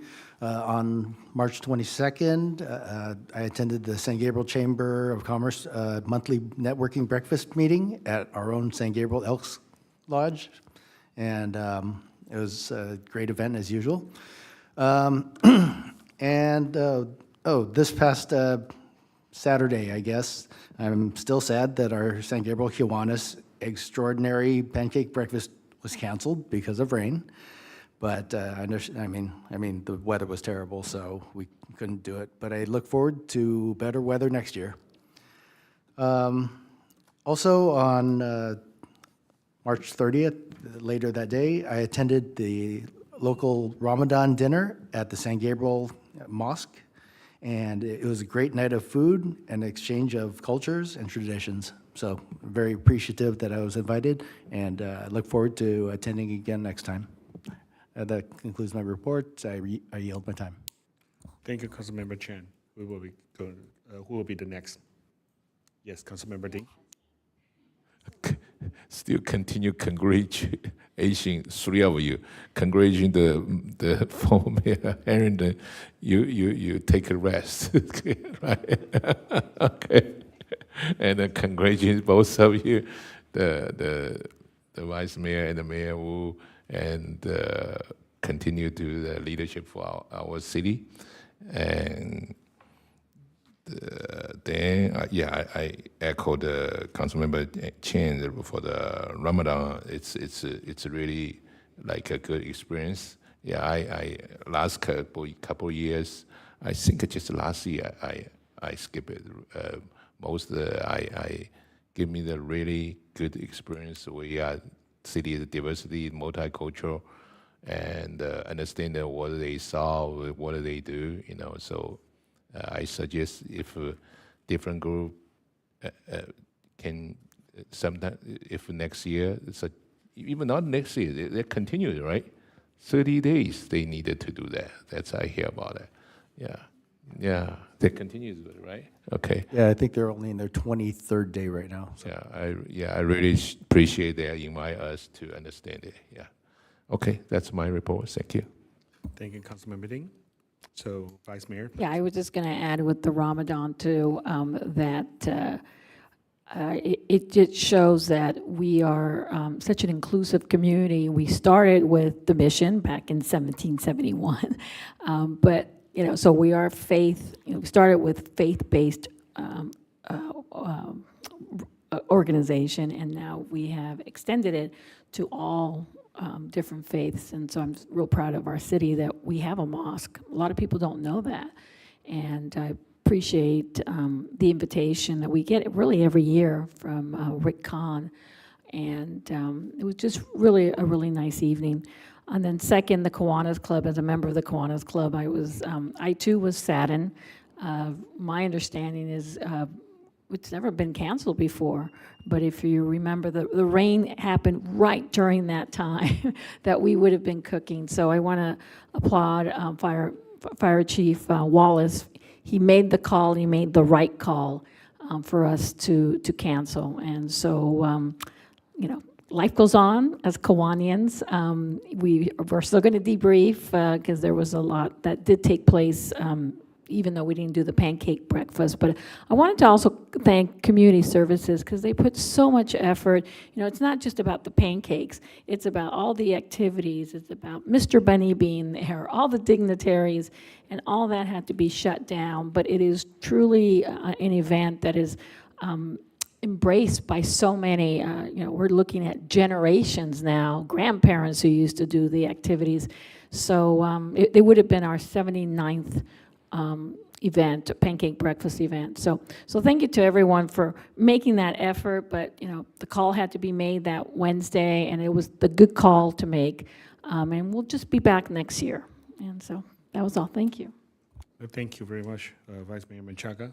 And Councilmember Harrington, please. Thank you, Mayor. I would like to congratulate our newly minted mayor and our reminted vice mayor. Congratulations. Looking forward to a good year of leadership. I've enjoyed working this year with everybody, so thank you. I think we had a pretty successful, or I feel like we did. Maybe someone else doesn't, but I do. Appreciate staff. We did a lot of, you know, what I'll call, like, I always like to say, it's better to try and make a bunch of small improvements and try and do some big grand ones. I think staff kind of got that message from me. It's about baby steps, and then you figure out whether you're going the right direction and you can keep going. So I really do appreciate that. Thank everybody for the wonderful celebration tonight for Mayor Wu. It was great to see the community support you have, and all your hard work and dedication and involvement and engagement has paid off, and just congratulations. Well, thank you very much, Councilmember Harrington. And actually, first of all, I would like to say thank you very much for everyone here tonight. Excuse me, I understand that it took a while to celebrate, but to me, that means a lot to me. And thank you, former mayor, that I have a really great year with you, that I have learned a lot, and it was a great orientation through a whole year. So I think I'm ready to take this opportunity to serve as a mayor. And thank you very much, Vice Mayor and my colleagues, for your support. That this year we will be having a very busy and very good year. The next one, I would like to say thank you very much, our Chief Alazade and our police department for their honor guard today. It's very impressive. That makes our city so proud. And thank you very much, Chief Wallace, that you're here to monitor the maximum capacity and keep the room so safe. And I sincerely apologize that if it caused you any headaches. But I thank you so much for keep our event so safe tonight. The last things is I just want to remind our community that we are having the first the farmers market. We have a grand opening on April 27th. Then starting at 8:30, and we will have the farmers market every Saturday, rain or shine. So that will be a big day for our city. And I wish everyone knows and come to the farmers market and enjoy your day. Is that for sure? For sure, yes. All right, cool. I'm putting it on. It's an official announcement, right? All right, thank you. I'll be there. And also, I would like to also make an announcement. This is a bit late, but we had the first free senior haircut that happened on Monday. So we will have. I really appreciate that the hair salon that I know for years that they are willing to provide their service for free for our senior in the city of St. Gabriel. What's the definition of the senior? Senior. Well, well, anyone who can receive the senior meals, they count. But I do. I went there the first day and I saw those seniors laughing, happy. The atmosphere in our community center, it was amazing. When I saw that those people that were waiting and they were chatting with those hairstylists, they have sent 3 3 of them. So I don't remember that how many hair they have cut, but I saw everyone walk out with smile. I think that deserved and that really rewarding. So that is a lost hair. They are not really in our city of St. Gabriel, but they are our neighbor city, Temple City. That is called Lost Hair. So I would like to say thank you to those stylists, and they will continue the great work. Next month, they will be providing the service every month on the first Monday of every month. So they cut well. Serious question. If I want to tell community members about it, is there age criteria on that? Well, what did they say? Well, I don't believe they will check ID. Okay. But, it's a service for. As long as. Sorry, as long as But Eric, is they qualify or not? Well, that's what I was asking before. Well, But I'm just asking for other. Well, he's the youngest in our dais here, so I don't. If he qualify, I will qualify. But just in case I want to mention it to community members. So, yes. Nothing set in stone, just kind of. If I remember correctly, they have already booked up for the next month already. Okay. So that's a very popular program. So that's pretty much I have report. So Can I add please. two things? The future event, they just want to take community, the sanitation, they have the April 13, Saturday morning, one start from 10 o'clock until 12 o'clock for the Earth Day festival. It's very near to, it's close to us in the Whittier. So I saw that the event is really pretty good for the family event. So let our community know that. And the same days, our city, the Hero Question Center, they have the pre-walk song. So they have like some Chinese food competition. It's a really good event. Every year I have a chance to attend it. So I encourage that. What was that again? I'm sorry, Councilman. Walk songs. They walk on our city most mission. They go to the next to the La Casa, have the mission too. They just walk around and then they do the some raw and then I think last year the walkathon. Yeah, walkathon. Yes. Walkathon. They call it walkathon. Pre Who hosted it? It's a Hero Question Center. Oh, they did. Okay. They did I'd like it to get some every year. information. They did it every year. I've never gotten invited. I'd like to get an invitation. Okay. I like to join. Thank you. Okay, no problem. You have to walk. But they walk like several sections. They walk one section, pray, another section, pray, another section, pray, and then come back. Okay. Okay. Well, thank you very much, Councilmember Ding. But they pray when they pray, they really pray for our city too. So I really appreciate that. Yeah. Okay. Thank you. Thank you. Okay, so closed session now and adjournment. The next regular council meeting will be held on Tuesday, April 16, 2024 at 6:30 p.m. and meeting adjourned at 10:22 p.m. Thank you. Wow.